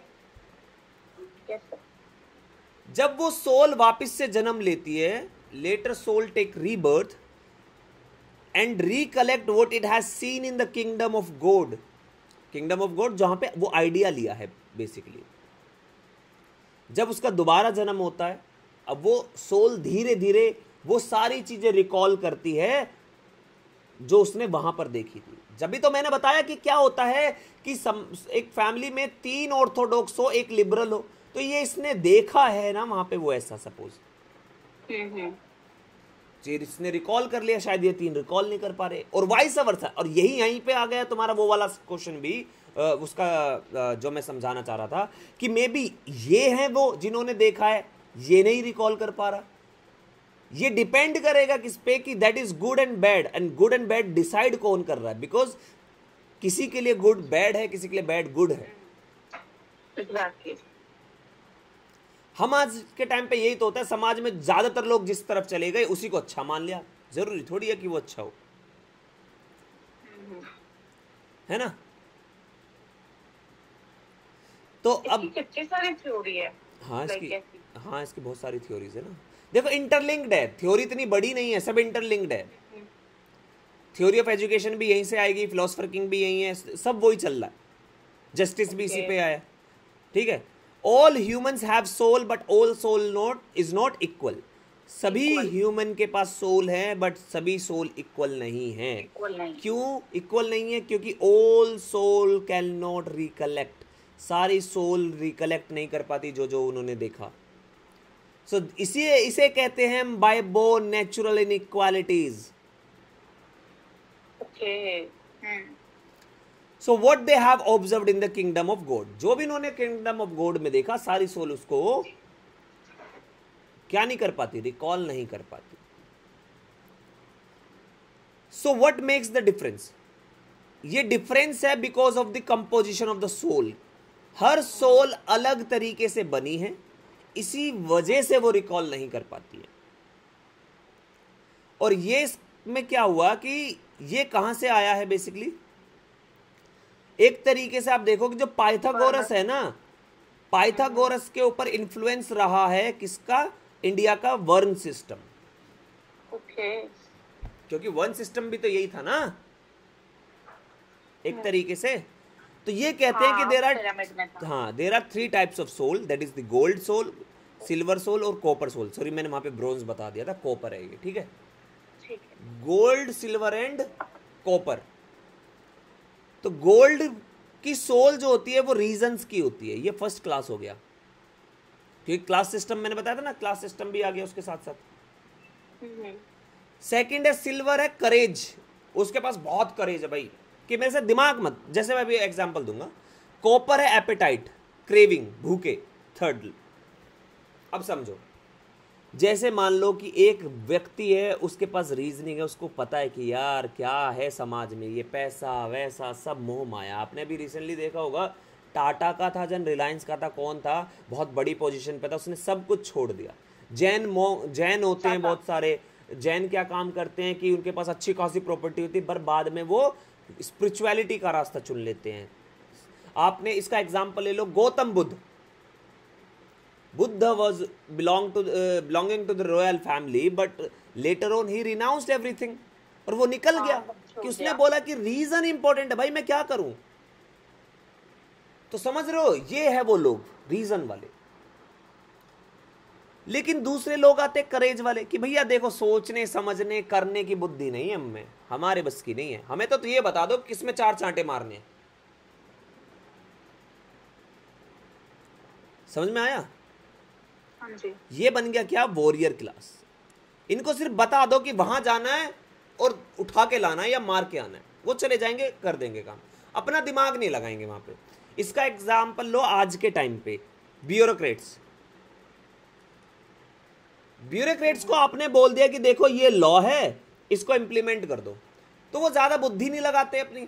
बुद्धि कैसे नहीं लगाते, समझो, जैसे कि भाई ये बोल दिया कि राशन कार्ड से ही राशन मिलेगा, ठीक है, तो वो लॉ फॉलो करने में लग जाएगा, बट वो भूल जाएगा कि इस असली काम है लॉ फॉलो करना नहीं, जस्टिस देना। लॉ तो फॉलो होगा ही होगा ऑब्वियसली, अगर फिर तो ब्रीच ऑफ लॉ हो जाएगा, सोसाइटी में केओस हो जाएगा, बट साथ के साथ उसको इस चीज पे भी तो फोकस करना पड़ेगा भाई, कि किसी व्यक्ति के पास राशन कार्ड बनने में आपके 3 दिन लगेंगे, व्यक्ति भूखा है भी, मर रहा है आपके सामने, आप बोलोगे पहले राशन कार्ड बनवा के लाओ, राशन दे दूंगा मैं। समझ रहे हो, क्योंकि वो अपना दिमाग नहीं लगाना चाह रहा ज्यादा। हेलो हेलो, हाँ जी हाँ जी, आ रही है। ठीक है, तो वो अपना दिमाग ज्यादा नहीं लगा रहा, नहीं लगाएगा। तो इस वजह से इसको क्या बोला एक तरीके से, वॉरियर क्लास, वॉरियर सिल्वर, करेज वाले ज्यादातर लोग वही होते हैं जो वॉरियर क्लास में जाते हैं, ठीक है। ओके। थर्ड है कॉपर, जिनके अंदर भूख होती है, एपेटाइट, जिसको हम कहते हैं बिजनेसमैन। बिजनेसमैन को हमेशा भूख रहती है पैसा कमाने की, अपना व्यापार बढ़ाने की, और ये बहुत इंपॉर्टेंट है, आगे समझ में आएगा क्यों इंपॉर्टेंट है। क्योंकि जब आप वो पढ़ोगे ना कम्युनिज्म की थ्योरी, तो प्रॉपर्टी के राइट इसको ही दिए गए हैं सिर्फ। अच्छा, कॉपर को। हाँ, क्योंकि ऊपर वालों के लिए तो मतलब ही नहीं है ना प्रॉपर्टी रखना ना रखना, वो करप्शन का फॉर्म बन जाएगा ना, वो इस सर्कल में घूम रहे हैं। हाँ, वो सिर्फ यही घूम रहे हैं, आपको सिर्फ यही समझना है। इस थ्योरी देखने में बहुत बड़ी है, क्योंकि एक्सप्लेन करनी पड़ रही है ना इतनी ज्यादा, वरना तो ये तो मैं 3 लाइन में खत्म कर देता। So according to Plato, only person with reasons can understand the features of ideal state, because ideal state does not exist and can be understand by the reasons. ठीक है, hence the philosopher should rule the state, that was Athens at that time, or ruler should learn the philosophy। या तो philosopher king को बना दो, जिस भी व्यक्ति ने फिलोसफी पढ़ ली उसको किंग बना दो, या जो रूलर है उनको फिलोसफी पढ़ा दो। ये अपने स्टेट को भी एक तरह से पढ़ा रहा है, इंकरेज कर रहा है कि हमने कहाँ वो हमें आज के टाइम में ये रियलिटी बताता है कि एजुकेशन की इंपॉर्टेंस क्या है। ठीक है, अब आ जाते हैं थ्योरी ऑफ नॉलेज पे, adopted by Plato from Socrates. So there are 2 types of theory of knowledge, sophist and Socrates. Sophist का मैं एक्सप्लेनेशन दे चुका हूँ थोड़ी, पावर एंड मनी, वो बताते हैं कि it is a source of good life, materialistic life है ये, बट ये टेम्परेरी होती है, कैन बी चैलेंज्ड और चेंज, बदल सकती है ना भाई। आज मेरे पास अच्छा खासा पैसा है, कल को ना हो। हर्षद मेहता का एग्जाम्पल ले लो, नीरव मोदी का ले लो, विजय माल्या का ले लो, लेकिन वो जब पढ़ेंगे, ज्ञान रहेगा, वो तो मरने तक उनके पास रहेगा ना भाई। ये क्या है, एक तरीके का इल्यूजन है, और illusion is not a real knowledge. Illusion क्या है कि भैया यही है अल्टीमेट जो भी है, ठीक है। और ये समझाते हैं कि power and money is a realism, असली रियलिटी पावर एंड मनी है। बट सोक्रेट क्या कहता है कि नहीं भाई, सच्चाई और न्याय की तरफ चलो आप। कैसे? सच्चाई क्या है? सच्चाई ये है कि power and money are the limited goods and it will create conflict. Real knowledge is unlimited, permanent है and can not be challenged because based on reasons and logic. वो चैलेंज नहीं हो सकती है किसी भी तरीके से, ठीक है। एंड जस्टिस अगेन, वो equals and unequals can live together, और ये एक तरीके का क्या था, उसका आइडियलिस्टिक फीचर था, ठीक है। एग्जाम्पल मैं ऑलरेडी दे चुका हूं ऊपर। So real knowledge is permanent in nature. For example the idea, idea जो होता है वो क्या होता है, रियल नॉलेज होता है। फॉर एग्जाम्पल मेरे को आइडिया है, जैसे समझो कार्ल मार्क्स चले गए, है ना, कार्ल मार्क्स कम्युनिज्म का आइडिया दे गए। हाँ हाँ ये आइडिया 10,000 साल तक चलेगा। प्लेटो चले गए, प्लेटो ने फिलोसफर किंग का आइडिया दे दिया, ये आज भी चल रहा है, बट ये इंप्लीमेंट कहीं नहीं हो रहा, क्योंकि reality are different and ideas are permanent and reality can change, idea can't change because idea is permanent. So you have to understand that. आया समझ? Yes sir. देखो जैसे कम्युनिज्म में इंप्लीमेंट करने की कोशिश करी यूएसएसआर ने, चाइना ने, बट वो नहीं हो पाया उस तरीके से, बदलता रहा। मे बी आगे जाके हो जाए, जिस दिन चाइना पूरी दुनिया पे कब्जा कर ले और सिर्फ एक ही कम्युनिटी रह जाए, जिस दिन चाइना सबको एक ही धर्म अपना दे, एक ही कल्चर अपना दे, सारे कल्चर सारी लैंग्वेज सब खत्म कर दे, तब तो सबको ही कॉमन हो जाएगा। तब बोलेगा अब कम्युनिटी बेस्ड शेयरिंग कर लेते हैं, अब स्टेट की जरूरत नहीं है। लेकिन तब तक भी आइडिया चल रहा है भाई, कम्युनिज्म लाना है, क्योंकि वो परमानेंट है ना। सो नॉलेज, हम रियल नॉलेज की बात कर रहे हैं, तो नॉलेज क्या है? Knowledge is virtue and virtue means excellence. Excellent है वो, knowledge is excellent. Knowledge means what consist of good life, ठीक है, because ethics teachers what consist of good life. So हम ये कह सकते हैं नॉलेज के इंक्लूड एथिक्स, है ना। और या फिर हम कह सकते हैं सोफिस्टिक स्टडी में जब आप एथिक्स को मिला दो तो वो सोक्रेटिक स्टडी बन जाता है। भाई हमें नहीं पता कि अच्छा क्या है बुरा क्या है, तभी तो हम सोफिस्ट को फॉलो कर रहे हैं कि अरे हमें तो लग रहा है कि मनी अच्छा है। लेकिन जिस दिन हमें सही में पता चल जाएगा कि ये नहीं है, यानी कि एथिक्स आ जाएगा, क्योंकि वो बता रहा है कि what consist of good life, ठीक है, क्योंकि वो बता रहा है कि what consist of good life, तो क्या होगा? नॉलेज में कन्वर्ट हो जाएगा, द रियल नॉलेज, है ना। क्योंकि ऊपर वाली तो रियल नॉलेज नहीं है ना, सोफिस्ट वाली तो, क्योंकि उसमें एथिक्स नहीं है, ठीक है। So the purpose of life is happiness and happiness comes out of excellence and excellence requires knowledge, ठीक है। And knowledge is a source of virtue, hence leads to good life. Socrates, the only good is knowledge and the only evil is ignorance. Socrates के according क्या है कि जो knowledge है वो ही सही है और जो सबसे खराब है वो क्या है? ignorance. अगर आप किसी चीज को इग्नोर करें, अगर मैं ये फैक्ट इग्नोर कर रहा हूं कि अरे यार ठीक है सोसाइटी के अंदर किसी भी व्यक्ति के साथ गलत हो रहा है, तो कल को आपके साथ भी होना स्टार्ट हो जाएगा, क्योंकि आप उसको इग्नोर करते आ रहे हैं, है ना। सो basically knowledge is virtue and virtue is excellence and excellence is good of life, sorry good life. तो ये पूरा का पूरा इसका मुद्दा है, ठीक है। सो थ्योरी ऑफ आइडिया की हम बात करें, सो theory of idea is based on the Socrates theory of knowledge. जो थ्योरी ऑफ नॉलेज थी सॉक्रेट्स की, उससे प्लेटो का डेवलप हुआ थ्योरी ऑफ आइडिया, ठीक है। So reality is a reflection of perfect and permanent idea.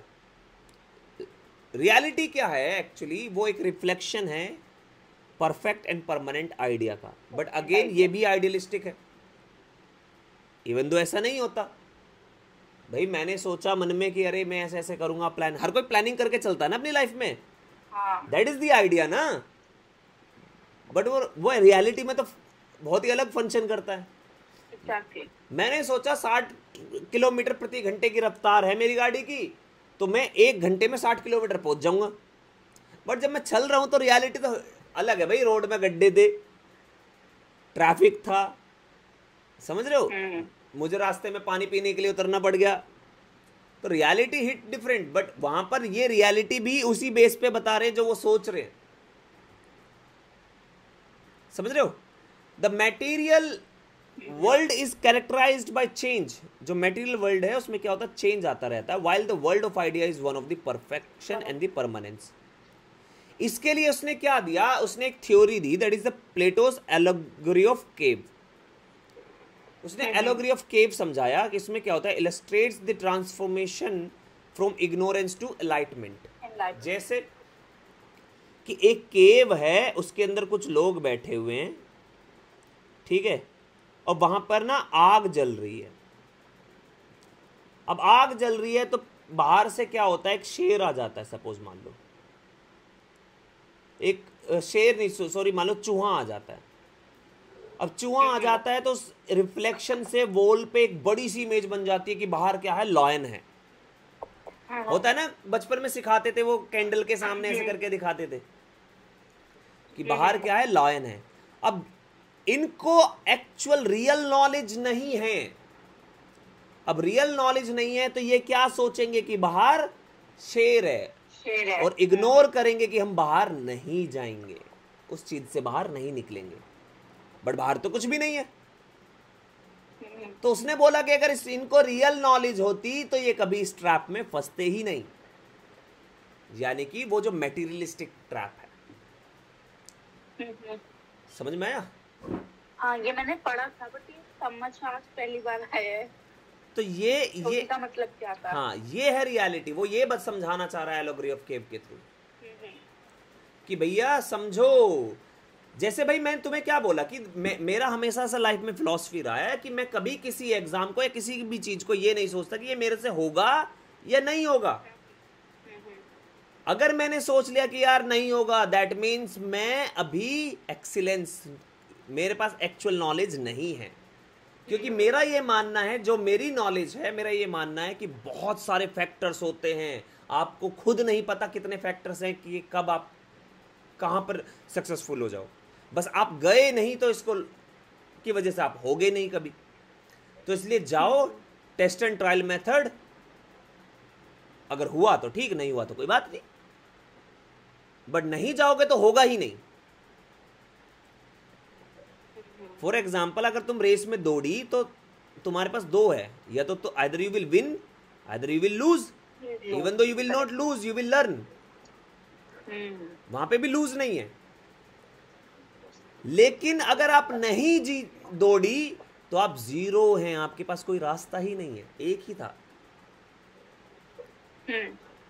वो यही समझा रहा है कि आप सिर्फ इसमें फंसे हुए हो, आपको ये करना है, क्योंकि ये करने के लिए रीजनिंग चाहिए, दिमाग चाहिए। समझ रहे हो?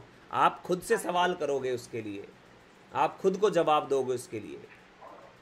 आप खुद से सवाल करोगे कि अरे यार तू फेल हो गया, तो फिर खुद को जवाब दोगे, अरे यार फेल हो गया तो क्या हो गया, लाइफ तो खत्म नहीं होगी। बट उसमें आप क्या बोलोगे कि नहीं करना का मतलब नहीं करना, अड़ गए हो आप तैयार नहीं हो रीजनिंग के लिए। जैसे एक कॉलीग थी, उसने बोला कि सर मेरा जो है मनीष अभी प्रिपेयर नहीं है, मैं जेएनयू का जो है पीएचडी का एंट्रेंस देने नहीं जा रही हूँ कल। मैंने उसको सेम चीज बोली, यही वाली, मैंने तू नहीं जा रही, तू जीरो है, तेरा सिलेक्शन नहीं होगा, भूल जा किस साल जेएनयू जाएगी। लेकिन अगर एंट्रेंस देने गई तो यू विल हैव 1 और 0, either you are going to JNU, either you are not going to JNU.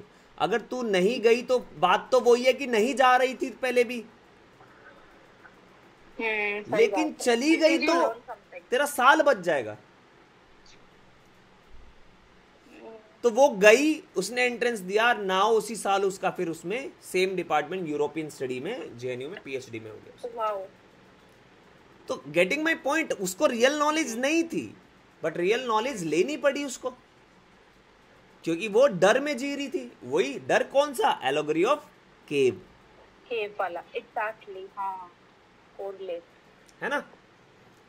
So similarly soul is permanent and body is temporary. हम बॉडी के पीछे, हम बॉडी को प्लीज करने में लगे हुए हैं, अच्छा कपड़ा ये वो, इसकी वजह से हम इसको इग्नोर कर रहे हैं, और इसी वजह से हम क्या है, प्रॉब्लम्स में फंसे हुए हैं।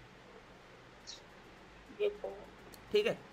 सो Plato critics of democracy So it talks about democracy as mobocracy, which is rule of mass. Okay. So most of people are copper class, therefore ignorant about right person to elect. वो कहता है कि democracy में सबसे ज्यादा क्या है, ये पिरामिड है. यहां पे क्या है, फिलोसफर किंग. चलो फिलोसफर किंग छोड़ो, यहां पे समझो golden soul, that is reason वाली. यहां पे समझो सिल्वर, ठीक है, करेज वाली. यहां पे समझो कॉपर, कॉपर, ठीक है, जो एपेटाइट, भूखे हैं. हाँ हाँ. अब ये सबसे ज्यादा है. डेमोक्रेसी का मतलब है मेजॉरिटी विंस.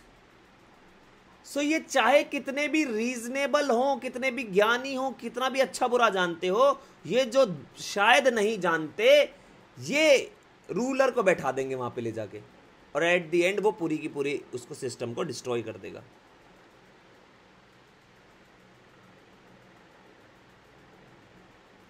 आया समझ? हाँ जी. बिकॉज लिखा हुआ है ना, most of people are copper class therefore ignorant. And ये क्या होते हैं, इग्नोरेंट होते हैं. क्योंकि इन्हें किसी चीज से के भले से लेना, इनको बिजनेस करना, इनको अपनी वेल्थ एक्वायर करना.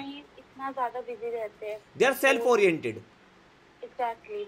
And reason in courage is other oriented. For example, जो व्यक्ति रूल कर रहा है वो समाज के भले के बारे में सोच रहा है, लेकिन जो वॉरियर है वो भी समाज को प्रोटेक्ट करने के लिए सोच रहा है. लेकिन जो समाज के अंदर ये क्लास है, ये अपने बारे में सोच रही है. तभी तो आपने देखा कि वैसे तो खड़े हो जाएंगे, अरे आर्मी वाले अच्छा लड़ रहे हैं, लेकिन वही आर्मी वाला जब मेट्रो में मिलेगा आपको, उसको सीट नहीं देंगे.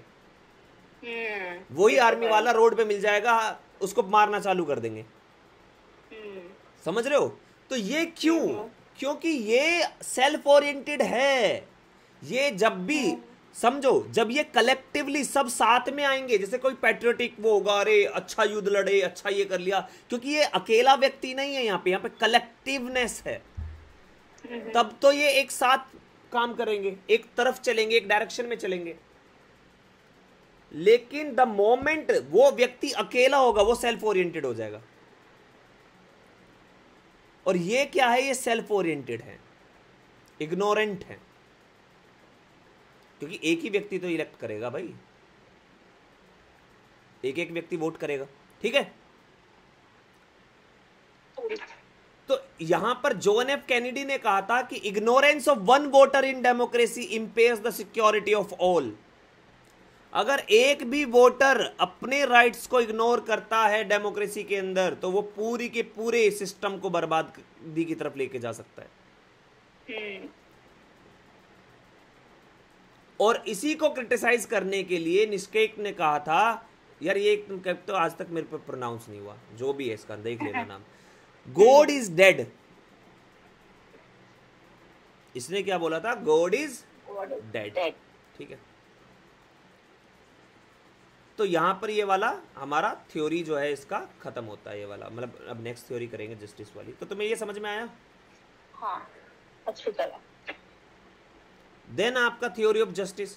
तो थ्योरी ऑफ जस्टिस क्या कहती है? थ्योरी ऑफ जस्टिस बेसिकली कहता है कि his concept of justice is intricately linked to the fulfilment of one's duty. अगर कोई व्यक्ति अपना काम सही से करे, वही जस्टिस है समाज में. And justice is basically according to him idealistic and power is materialistic. Theory of justice क्या है? Basically theory of ethics. And reasons leads to ethics. ठीक है. हर जगह तुम्हें वही मिलेगा, बस तुम्हें समझ लेना कि मुद्दा क्या चल रहा है. क्योंकि एथिक्स लीड्स टू जस्टिस, और जस्टिस क्या है? Peace, harmony and excellence. And excellence क्या है? वर्च्यू. एंड वर्च्यू क्या है? नॉलेज. हाँ, ये सब इंटरलिंक्ड है सब, है ना. If society has to be just, यानी कि खुश, अच्छे से, हैप्पी, न्याय हो उसमें, the people living in that society has to be just. और इसी को कहा गया है, जब आप पढ़ोगे, कि एक तरीके से state is individual writ in large. और इस पे यूपीएससी में सीधा सीधा ये इस लाइन पे क्वेश्चन आता है, ये डिटो लाइन. हाँ, मेंस में, पॉल साइंस उसमें ऑप्शन में.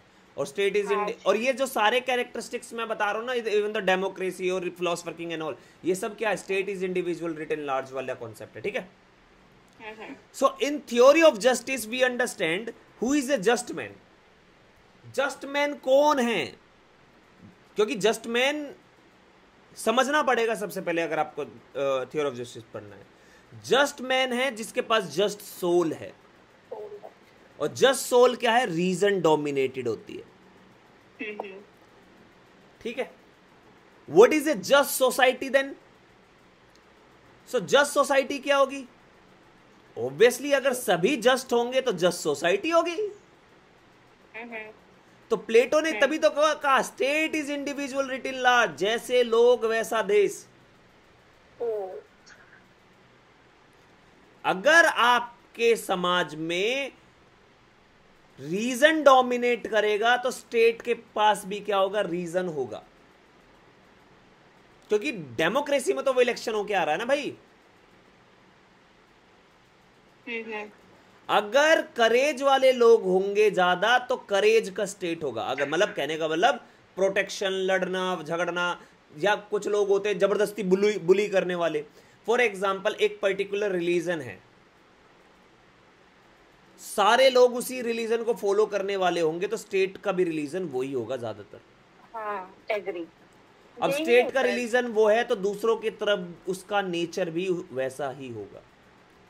अगर किसी लोगों का रिलीजन कन्वर्जन पे बिलीव करता है कि साम दाम दंडभेद अपनी तरफ ले आओ, और ज्यादातर लोग वही हैं, तो स्टेट का भी मतलब वही है कि पूरी दुनिया पे कब्जा कर लो धर्म के बेस पे, है ना। So reason should rule and dominate. Just society तभी होगी जब रीजन रूल करे और डोमिनेट करे सोसाइटी को। आया समझ? हाँ जी।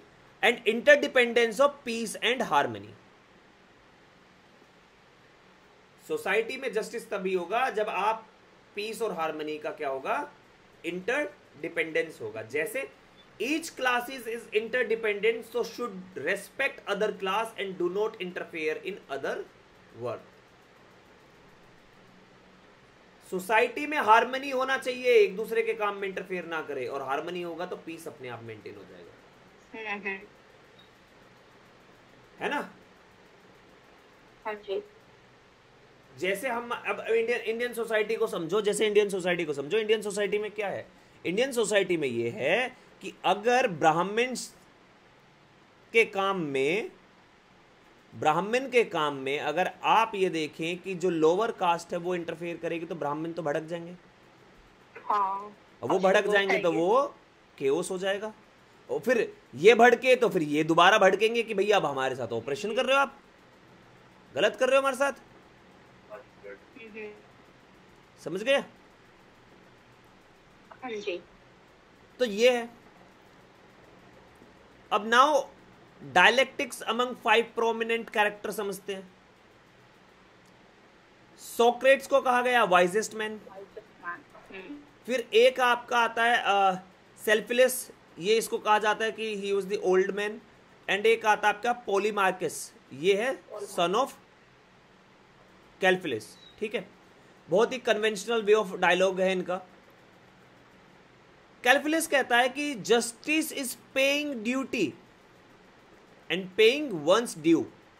वंस ड्यू कैसा, कि आप उस सोसाइटी में रह रहे हो, आप उस सोसाइटी से हर चीज ले रहे हो। भैया अब अगर मैं इस देश का हूं तो भैया इस देश के लिए मेरी ड्यूटी है ना, बाय बर्थ ड्यूटी है कि अगर इसमें पैदा हुआ इसको प्रोटेक्ट करना,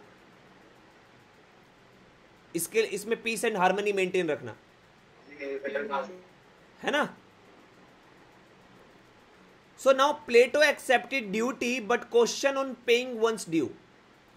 प्लेटो ने अपनी उसमें ये ड्यूटी तो एक्सेप्ट कर लिया कि हाँ ठीक है ड्यूटी है, लेकिन ये वंस ड्यू क्या है इसको क्वेश्चन करने लगा। सपोज यू बोरोड, अब देखो इसमें क्या आता है, रीजनिंग आती है कि suppose you borrowed a gun from a person who has now turn mad. आपने एक ऐसे व्यक्ति से गन ली जो अब पागल हो चुका है। Will it be just to return the weapon? बताओ। नहीं है ना, क्योंकि आपको पता वो मार देगा लोगों को। हाँ। So justice should not be contextual. Justice क्या है? कॉन्टेक्चुअल नहीं होना चाहिए। अब समझो, दोबारा समझो इस चीज को। वो कह रहा है कि किसी जस्टिस क्या है कि किसी justice is paying the duty और पेइंग वंस ड्यू। आपने अगर किसी से कुछ लिया है और आपको वापस लौटाना पड़ेगा टाइप।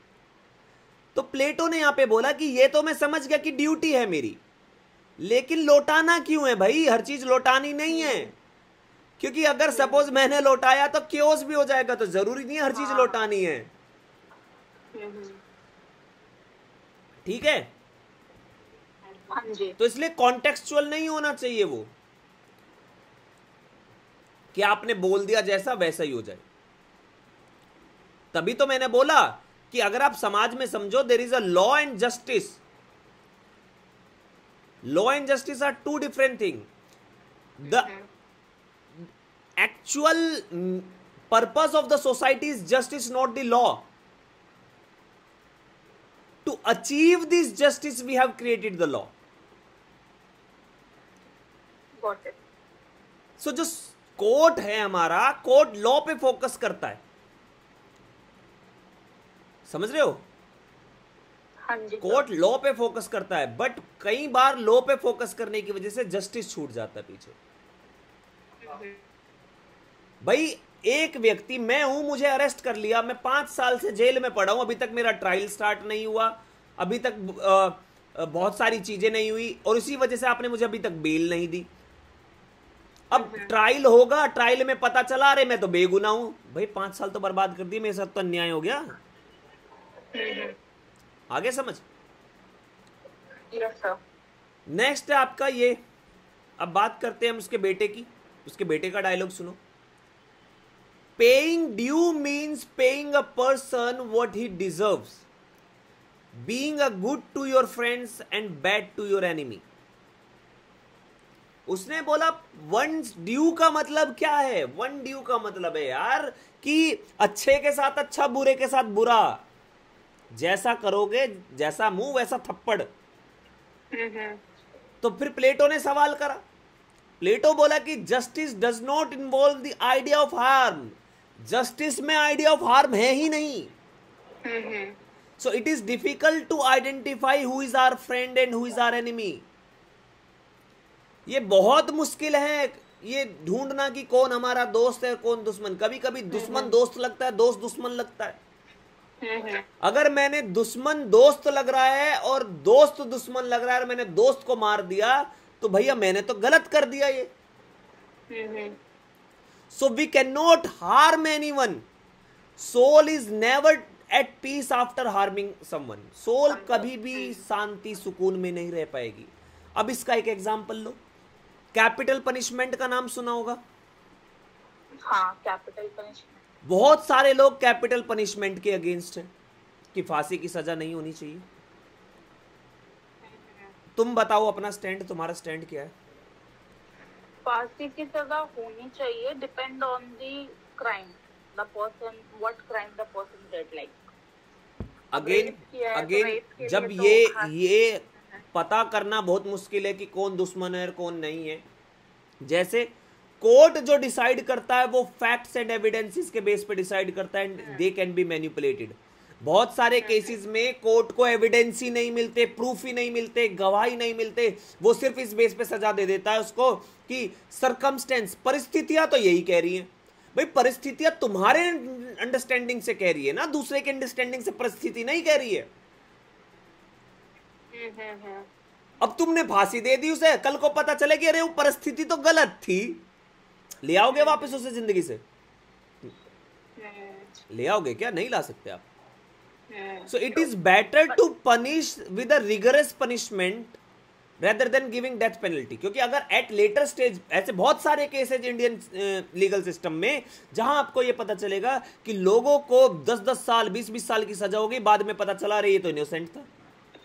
बट अभी तो लाइक ऐसे कोई केसेस होते हैं तो जजेस का ऐसे ग्रुप बनता है ना, उसके देखो बाद जजेस जो कभी देखो भी, one मैं तुम्हें decision। रियलिटी बताऊं, जजेस कभी भी डेथ पेनल्टी नहीं देते हैं।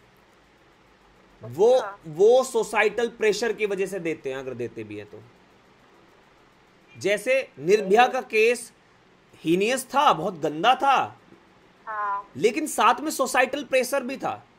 और मैंने तुम्हें जैसे बताया, इस सोसाइटी से ही स्टेट आया है, और judiciary is one of the organ of state.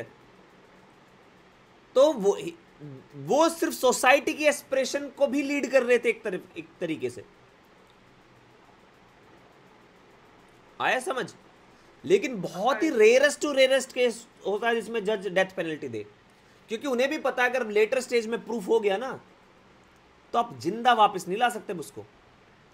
ये तो है। आया समझ? Yes sir.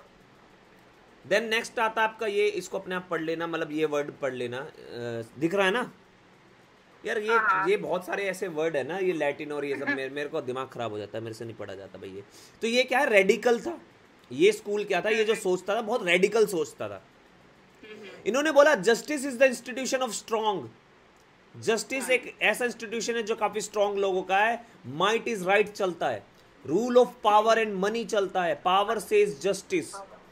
एंड जैसे फॉर एग्जाम्पल वर्ल्ड किसकी सुनता है? हाँ, यूएसए की, ना कि इराक ईरान की।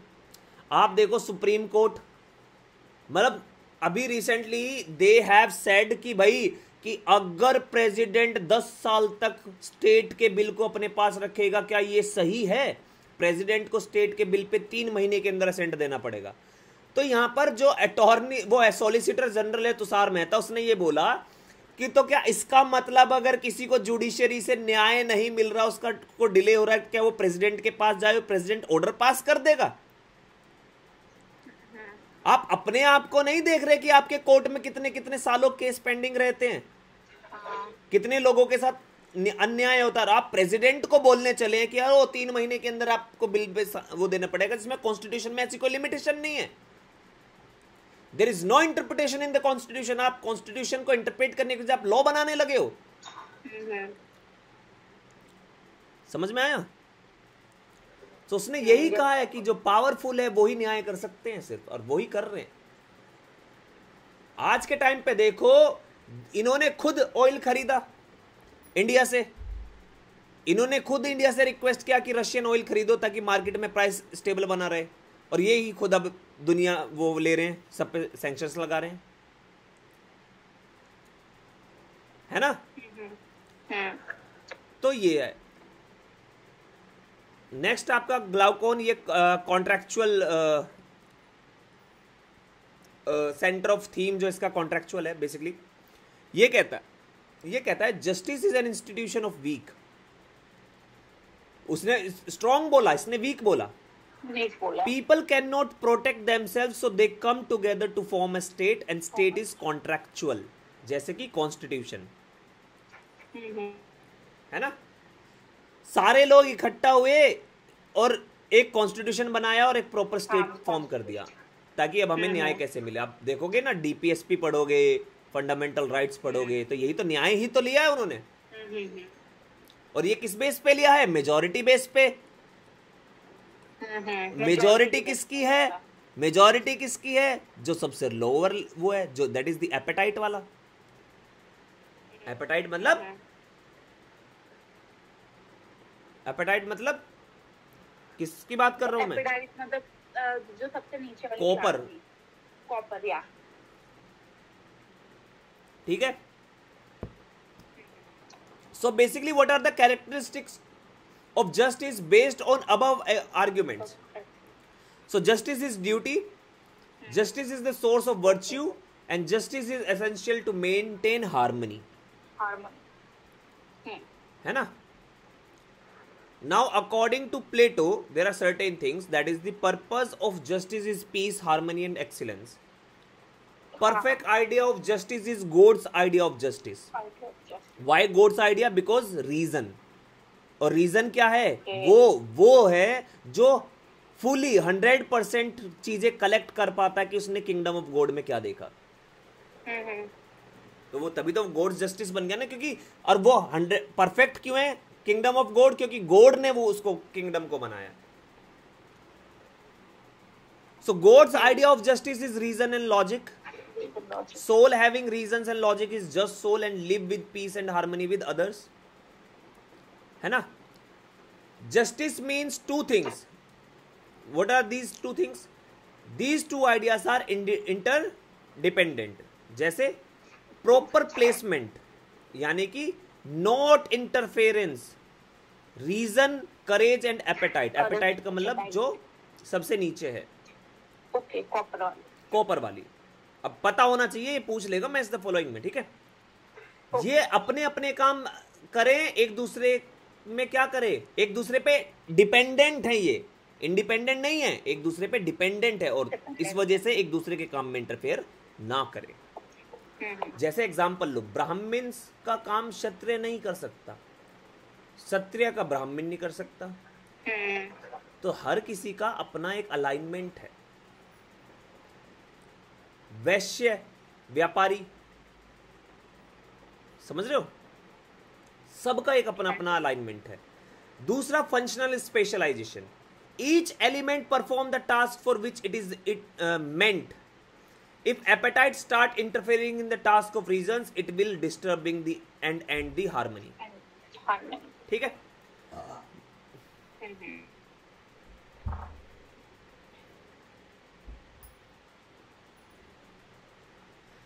Now, Gandhi influenced by Plato. Gandhi influenced by Plato. Why? मैंने बताया ना कि समझो इस चीज को। While propagating his support for one system, and Ambedkar opposed Gandhi. समझ में आया? बट इनमें एक चीज है, गांधी और अंबेडकर का, गांधी वन सिस्टम को मानते थे, कास्ट सिस्टम को नहीं। कास्ट सिस्टम रिजिड एक्सप्लॉयटेटिव है, वन सिस्टम रिजिड और एक्सप्लॉयटेटिव नहीं है। बट अंबेडकर अपोज इसलिए करते थे क्योंकि अंबेडकर के लिए वर्ण ही कास्ट है। क्योंकि उन्होंने वैसा ही फेस किया था ना, कास्ट सिस्टम। तो वो हर चीज को एक ही लेंस से देख रहे थे। हाँ, यहाँ पे सभी ने सबकी आइडियोलॉजी अपने अकॉर्डिंगली जो उन्होंने फेस किया, जो उनकी सोसाइटी थी उसके अकॉर्डिंग फेम हुई है। सभी ने, उसने बोला है plateaus theory is not only bad politics but also bad psychology. क्योंकि सबीन की का माइंडसेट अलग है। अब सबीन को समझने के लिए आपको समझना पड़ेगा ये किस टाइम पीरियड में, इसने क्या चीजें फेस करी है। तभी मैंने बोला ये टाइम एंड स्पेस पे डिपेंड करेगा। नाउ हम बात करेंगे थ्योरी ऑफ नॉलेज की। So Plato was inspired by Sparta's education system. Sparta के एजुकेशन सिस्टम से प्लेटो इंस्पायर्ड था, जब उसने एक तरीके से, अब इसमें आप यहाँ हम समझ सकते हैं कि प्लेटो ने एक तरीके से कंपैरेटिव स्टडी भी की थी। कंपेयर किया ना भाई एथेंस को स्पार्टा से, तो कंपैरेटिव स्टडी हो गई है। उसने देखा कि वहां पे का जो एजुकेशन सिस्टम क्या है वो स्टेट स्पॉन्सर्ड है, और यहाँ पे क्या स्टेट स्पॉन्सर्ड नहीं है। तो इस वजह से सोफिस्ट जो है वो अपनी मर्जी से कुछ भी पढ़ा रहे हैं, और वो पढ़ा रहे हैं कि पावर एंड मनी, है ना। और इक्वालिटी ऑफ अपॉर्चुनिटी दी जा रही है, यानी कि वहां पर वुमेन को भी इक्वल अपॉर्चुनिटी प्रोवाइडेड है।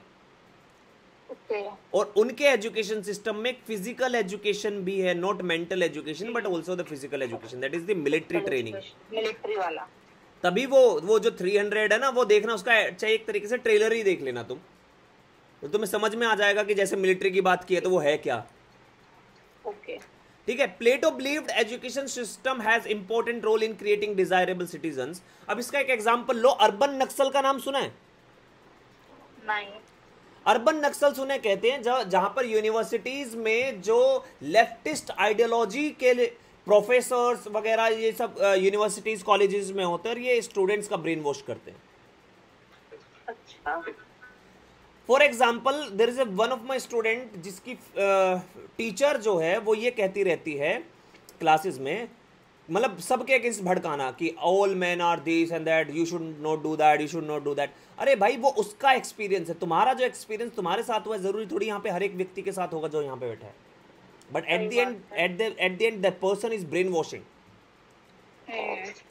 भाई अगर मेरे साथ कुछ गलत हुआ है तो मैं तुम्हें थोड़ी, हर किसी को थोड़ी बोलने लगूंगा यार उसके अगेंस्ट रहना। तुम्हारा एक्सपीरियंस अलग हो सकता है, मेरा अलग हो सकता है, मेरा बिहेव करने का तरीका अलग था, शायद मेरे साथ ऐसा हुआ, शायद तुम्हारे साथ ना हो। ठीक है। सो यहां पर आता है state is individual written large. इसी वजह से प्लेटो एक और चीज कह रहे हैं कि state is individual written large.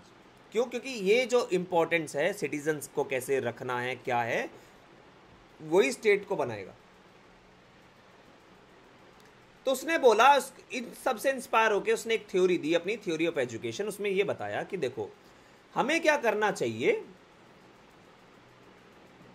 हमें क्या करना चाहिए कि हमें स्टेजेस रखने हैं एजुकेशन के। क्या? स्टेज 1 जिसमें बच्चा 0 से 18 साल के बीच में प्राइमरी एंड सेकेंडरी एजुकेशन लेगा, जिसमें म्यूजिक हो, जिम्नास्टिक हो, मॉरल स्टोरीज हो, बेसिक एजुकेशन हो वेरियस डिसिप्लिन की। उसके बाद टेस्ट होगा, जो टेस्ट में पास हो जाएगा वो आगे जाएगा, जो फेल हो जाएगा ये वाला अभी नहीं आएगा। फिर आएगा सेकंड स्टेज। सेकंड स्टेज आएगा 18 से 20। 18 से 20 में आप कंपलसरी मिलिट्री एजुकेशन दो। जैसे इसका एग्जांपल ले लो आप Korea, south Korea. South Korea में चाहे आप कितने भी बड़े स्टार हो, सिंगर हो, कोई भी हो, आपको एक मैंडेटरी सर्विस देनी ही देनी है डिफेंस में। कंपलसरी है। कंपलसरी। अभी गए नहीं है, बीटीएस वाले भी गए थे। बीटीएस बैंड जो है उनका, मुझे नहीं पता था ये कंपलसरी है। कंपलसरी है हर किसी के लिए भाई। अच्छा, जाना ही पड़ेगा उन्हें। साउथ कोरिया में है। हाँ, क्योंकि देखो समझो ये इंपॉर्टेंट है भाई। कल को जरूरत, अगर मान लो इंडिया का एक बहुत बड़ा वॉर हो जाए, वर्ल्ड वॉर 3 हो जाए, इंडिया को जरूरत है, कहां से लाओगे यार? जिन लोगों को आता ही नहीं है, कुछ हथियार पकड़ने नहीं आते, उनको पता ही नहीं है कि टैक्टिक्स क्या है, डिफेंस टैक्टिक्स क्या है। मान लो अभी क्या हुआ, जब इंडिया और पाकिस्तान का भी वॉर होने वाला था लगभग, तब मॉक ड्रिल स्टार्ट हुई थी। किसी को पता ही नहीं है मॉक ड्रिल्स क्या होती है। सायरन बज गए तो छुपना होता है, सायरन बज गए खड़े हुए देख रहे हैं यहाँ क्या होगा।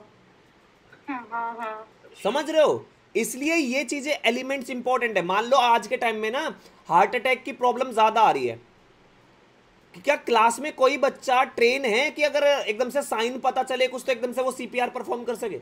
वो पहले ही घबरा जाएगा, उसे खुद नहीं पता कि हो क्या रहा है। They are not trained. इसीलिए उसने बोला कि state is individual written large. बहुत इंपॉर्टेंस है इस चीज की। ठीक है।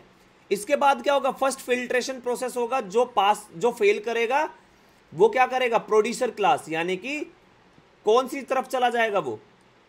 कॉपर। हाँ, वो कॉपर क्लास हो गया एक तरीके से।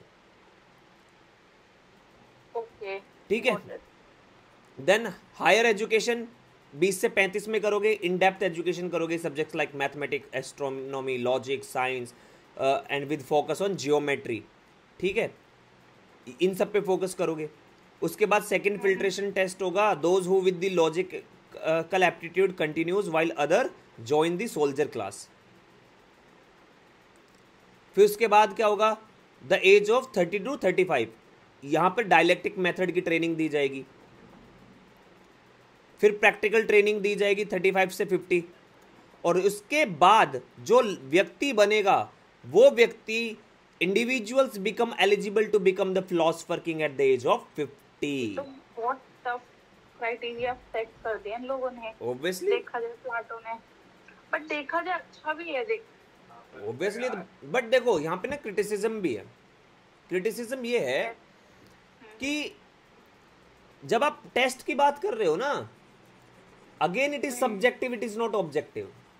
Why it is subjective? समझो कि कुछ बच्चे क्या होते हैं, उनकी राइटिंग स्पीड कम होती है, कुछ का दिमाग बहुत अच्छा चल रहा है, बहुत अच्छे तरीके से, लेकिन वो एक्सप्रेस नहीं कर पाते। तो आप जज तो करोगे तो गलत जज कर दोगे ना। यहाँ पे कोई व्यक्ति यहाँ फिलोसोफर किंग बन सकता था, आपने उठा के उसको यहाँ पे डाल दिया नीचे कॉपर क्लास में, प्रोड्यूसर में। हाँ, प्रोड्यूसर में। इवन दो ये कहा, और आपने बनाया ही है वो सोल, वो सोल है नहीं, आपने बनाई है। क्योंकि सोल जो बन के आई है वो आप कैसे पता लगा लोगे भाई, कैसे आइडेंटिफाई कर लोगे? सिर्फ टेस्ट के बेस पे। क्यों हो, भगवान से सीख के आए हो, आओ अब मुझे टेस्ट दो। तो इसलिए सिस्टम में थोड़े से फ्लॉज हैं, बट ये सिस्टम कहीं हद तक बेटर है। इंडियन एजुकेशन सिस्टम में एक अनपढ़ को बैठाने से बढ़िया है कि जिसने अच्छी खासी 4-5 डिग्री की है, अच्छी जगह से पढ़ा है, थोड़ा सा नॉलेजेबल है, उसको ज्यादा बन वो करे। ठीक है। देन आपका आता है theory of communism. Theory of communism क्या है? बेसिकली प्रॉपर्टी, कम्युनिज्म का मतलब कम्युनिटी की होनी चाहिए, सब कुछ किसका होना चाहिए? कम्युनिटी का। There should not be private ownership, क्योंकि private ownership leads to the greediness of nature of your of individual, और उसकी वजह से क्या होता है? वो करप्शन की तरफ चला जाता है, क्योंकि वो मेटेरियलिस्टिक लाइफ में फंस जाता है। तो यहाँ पे बोला property, only ruling and soldier class should perform communism. Ruling class और सोल्जर क्लास जो है, उनका जो भी प्रॉपर्टी है that should be based on the community, उनकी प्राइवेट ओनरशिप नहीं होनी चाहिए। बाकी सबके पास प्राइवेट ओनरशिप हो, चल जाएगा, क्योंकि प्राइवेट ओनरशिप होते ही आप हर चीज अपने पर्सनल गेन के लिए एक्वायर करना स्टार्ट कर देते हो। कल को मेरे बच्चे होंगे, उसके लिए ये, पोते के लिए ये, उसके लिए ये। लेकिन आप चाहे कितना भी एक्वायर करने की कोशिश करो विद इन द कम्युनिज्म, वो होगा पूरी ही सोसाइटी का, बटेगा सब में। तो वो इंडिविजुअल लेवल पे क्या करेगा? एक्वायर नहीं कर पाएगा। समझ में आया? हाँ जी। तो यहां पे बोला, फिर फैमिली प्रॉपर्टी का बता दिया, फैमिली का बताया। फैमिली का बताया कि फैमिली में क्या होना चाहिए? स्टेट कंट्रोल्ड मैरिज होनी चाहिए, हर किसी व्यक्ति को शादी करने का अधिकार नहीं होना चाहिए। Sharing of both wives and marriage,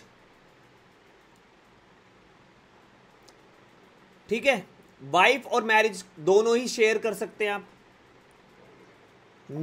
no permanent marriage, ठीक है, फॉर गार्जियन क्लास।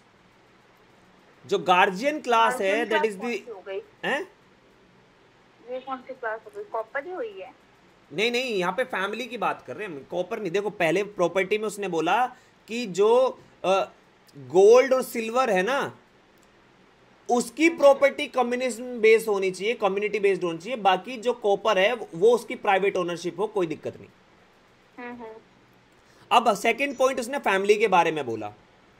फैमिली के बारे में बोला कि उसने बोला कि जो शादी है व्यक्ति की, उसको अपनी मर्जी से नहीं, बट कि स्टेट कंट्रोल करे।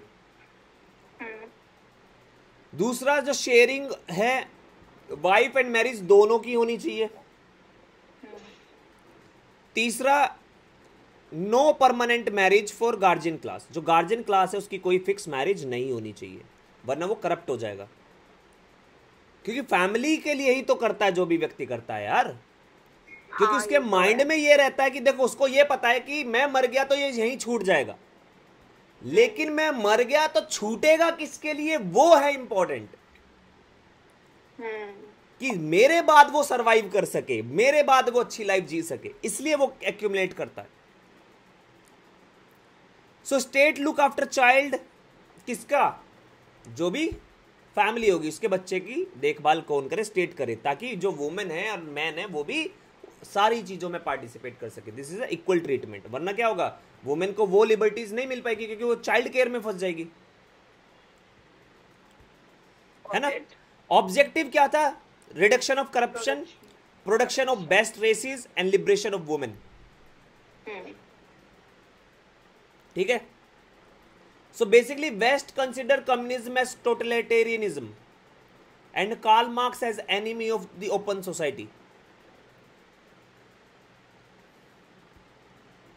आया समझ? केवल स्टेटमेंट समझ नहीं आएंगे। वेस्ट ने ये बोला है कि जो कम्युनिज्म है वो क्या है? टोटलिटेरियनिज्म है, यही सब कुछ है उनके अकॉर्डिंग। इसलिए वो इसको क्रिटिसाइज करते हैं कि यही सब कुछ नहीं होना चाहिए, हर व्यक्ति को अपनी इच्छा से करना चाहिए, उनकी खुद की इच्छा होनी चाहिए। और जो कार्ल मार्क्स है उसको एनिमी ऑफ ओपन सोसाइटी बोला है। Open society is basically liberal society. Okay. Liberal मतलब जहाँ जो भी चाहे व्यक्ति अपनी मर्जी से कर सकता है, प्राइवेट कर सकता ओनरशिप है। रख सकता है, सब कुछ, मतलब कि इंडिविजुअल्स का होना चाहिए सब कुछ। और कार्ल मार्क्स इंडिविजुअल का नहीं, कम्युनिटी की बात करता है। कम्युनिटी और की जब वो बात कम्युनिटी की करता है। बात कर रहा था तो एनिमी ऑफ ओपन सोसाइटी बन गया ना सीधा सीधा। हाँ हाँ, आ गया। हाँ, ठीक है। अब there are certain quotes of Plato, then there is a conclusion, there are commentaries, then important books and all, वो सब कर लेना, ठीक है। हाँ हाँ, मैं कर लूंगी ये। तो वो उसी नेक्स्ट, बुक से मैं पढ़ूंगी। हाँ नेक्स्ट हम करेंगे फिर एरिस्टोटल, यहाँ पे ये सब खत्म होता है। बाकी कोई डाउट?